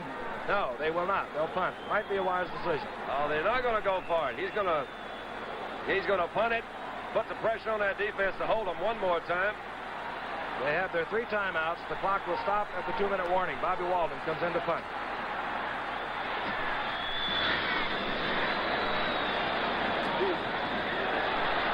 And will they... Oh, they do it out of bounds on the 2-yard line. What a kick. That stops the clock. It was a good play by number 51 for those Steelers. He knocked that ball out of bounds. That's Taves, Lauren Taves. Looked like to me, was it Taves? Taves, indeed it was, as he's been on almost every play of the special teams tonight. Oh, this is fun. Yeah. 2 minutes and 8 seconds, so the Dolphins will have 1 play, and then the clock will be stopped with the 2-minute warning. The Steelers have their 3 timeouts remaining, and you better believe they'll be coming out of the ground. And, boy, that defense knows what they got to do, and I'll guarantee there's not too many defenses around that can do it any better than this one right there you're looking at. The people in Pittsburgh, you're right, got to be proud of their coach and their team tonight. And their owner, Art Rooney, one of the great people in football. That's correct. From their own 2-yard line, call it the 1.5-yard mark. And trying to get out where they can operate a little bit. Jim kick. It's about 1.5 yards. And now the clock is stopped with the 2-minute warning as you see Jake Scott conferring with Don Shula on the sidelines. The Dolphins looking for a 2-season winning record of their own tonight. We'll be back. You will? Okay, I'll pick you up. I don't believe it! When you get a date with Cleopatra, you better have a special chariot. Ford Grand Torino Brougham, restyled for 74 with split bench seats, deep cut pile carpeting, and a gleaming new front end.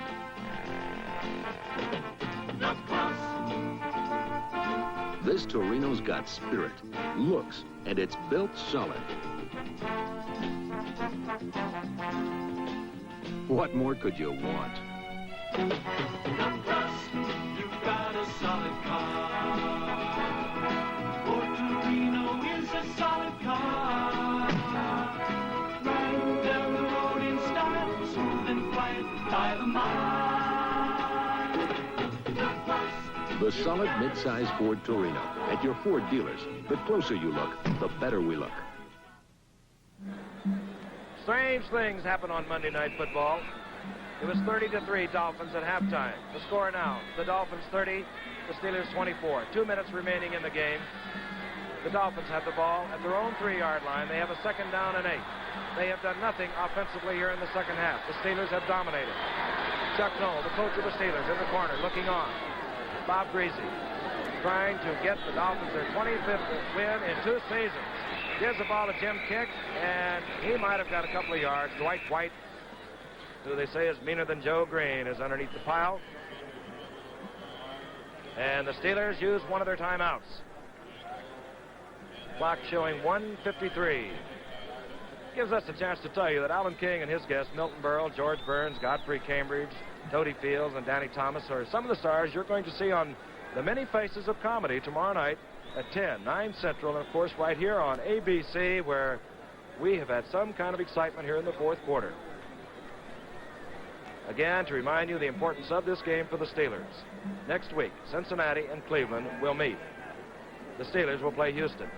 The Steelers then go on to play San Francisco, and Cleveland goes on to play Los Angeles, and then Cincinnati goes on to play Houston. Should the Steelers lose tonight, it's going to be a 3-way tie in the AFC Central Division. I wonder what Art Modell is doing right at this moment, Howard. Sitting there with Patty, jumping up and down. Paul Brown, of course, probably very cool as he watches. Well, what was it in that Shakespearean sonnet? I look upon myself and curse my fate. Maybe that's what Art Modell is doing at the moment. I don't think Art uses that. Little Shakespeare around midnight, never hurt anybody. All right, it's 3rd down and 5. The Steelers have 2 timeouts remaining.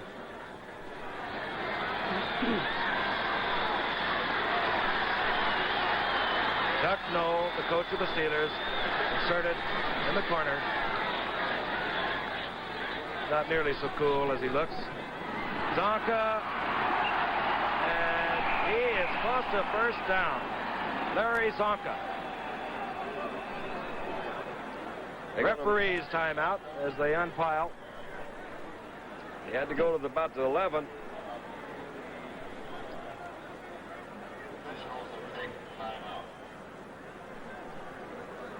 Officials timeout as they untangle the ball players. Look it over. Chuck Noll watching.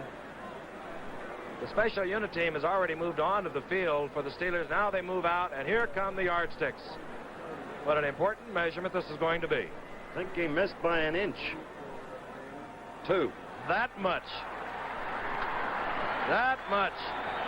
And it could be. They're going to go. The Dolphins will go for it. Keep in mind, now they've clinched their division. They have 1:44 remaining.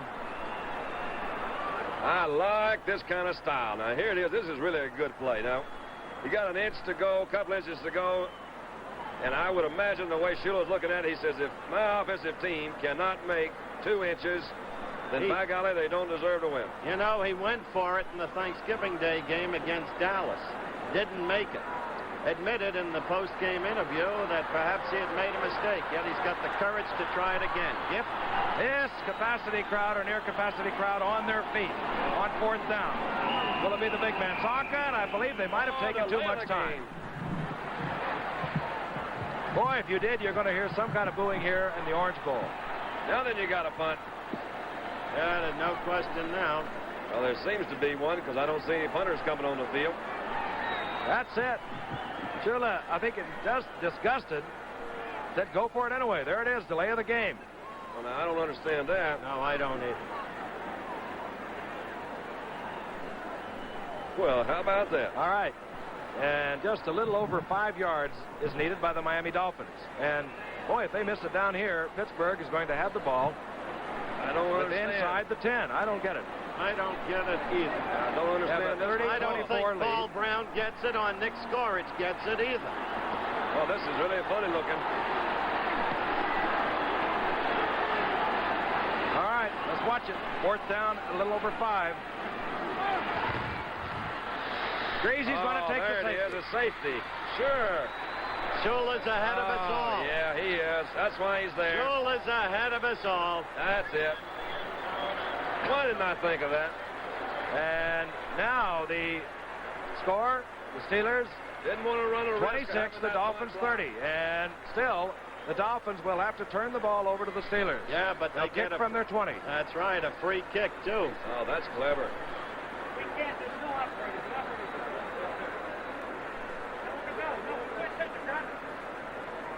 A minute and 4 seconds remaining. The Steelers have 2 timeouts.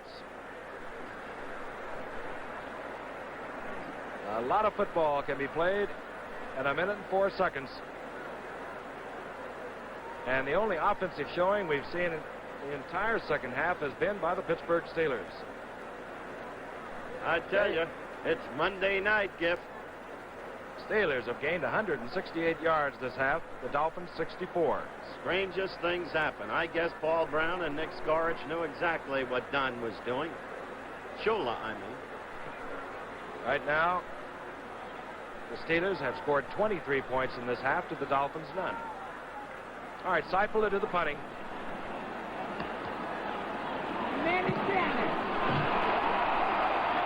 and he hit a beauty. Edwards bobbles the ball.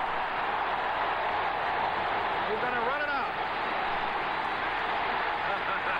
And, Edwards out of bounds at the 7-yard line. Jim Mandich driving him out of bounds. That was a 72-yard punt. I mentioned that Larry Seipel was having his best year ever, and he really came through then. 54 seconds. He likes to play against Pittsburgh. It was Larry Seipel who turned the tide in the playoffs last year. When on a 4th down punt situation, he carried the ball deep downfield and set up a Miami scoring drive. Well, if you needed anything to trump in on that strategy, that 72-yard punt sure did help. Oh, boy. Shula sure comes out of this a hero. 54 seconds remaining in the game. The Steelers have 2 timeouts. Terry Bradshaw, who has brought this team around after replacing Joe Gilliam in the first quarter. Going from his own end zone. Firing to Franco Harris. Harris out close to the first down. 9-yard gain. You'll see the Steelers probably going without a huddle. There's Larry Seipel. Great time to hit 172 yards. No, the Steelers did not call 2 plays in the huddle. They went for a timeout. They have 1 remaining, and we'll be back in the Orange Bowl after this.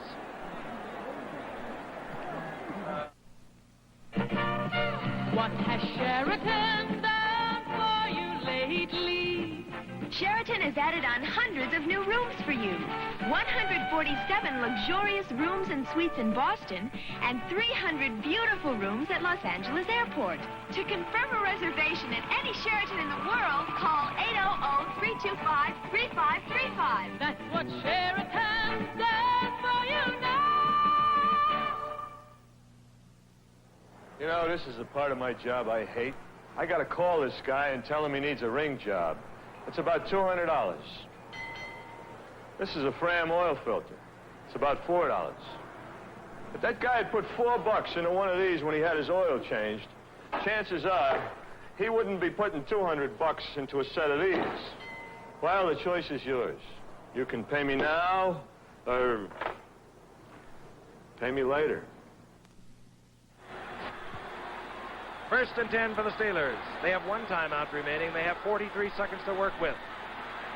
The score, 30-26.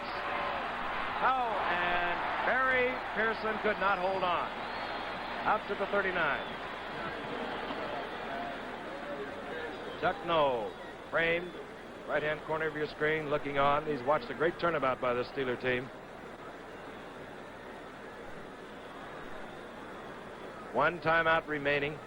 36 seconds remaining in the game. Don Shula with a fine piece of strategy. Taking the safety. Giving his punter, Larry Seipel, time to punt the ball. And did it ever reflect? Seipel booting it 72 yards and then bobbled by Edwards. Put the Steelers in a hole from which it's going to be very difficult to recover. All right, it's 2nd down and 10. Bradshaw back. And he gets hit and unloads it to Larry Brown, who does not hold on.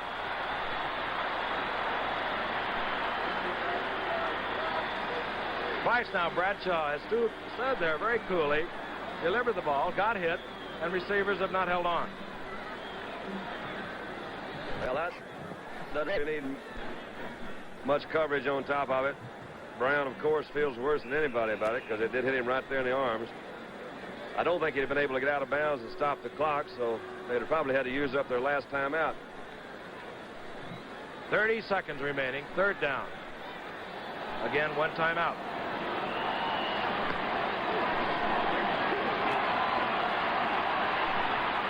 Barry Pearson, and he's hit hard.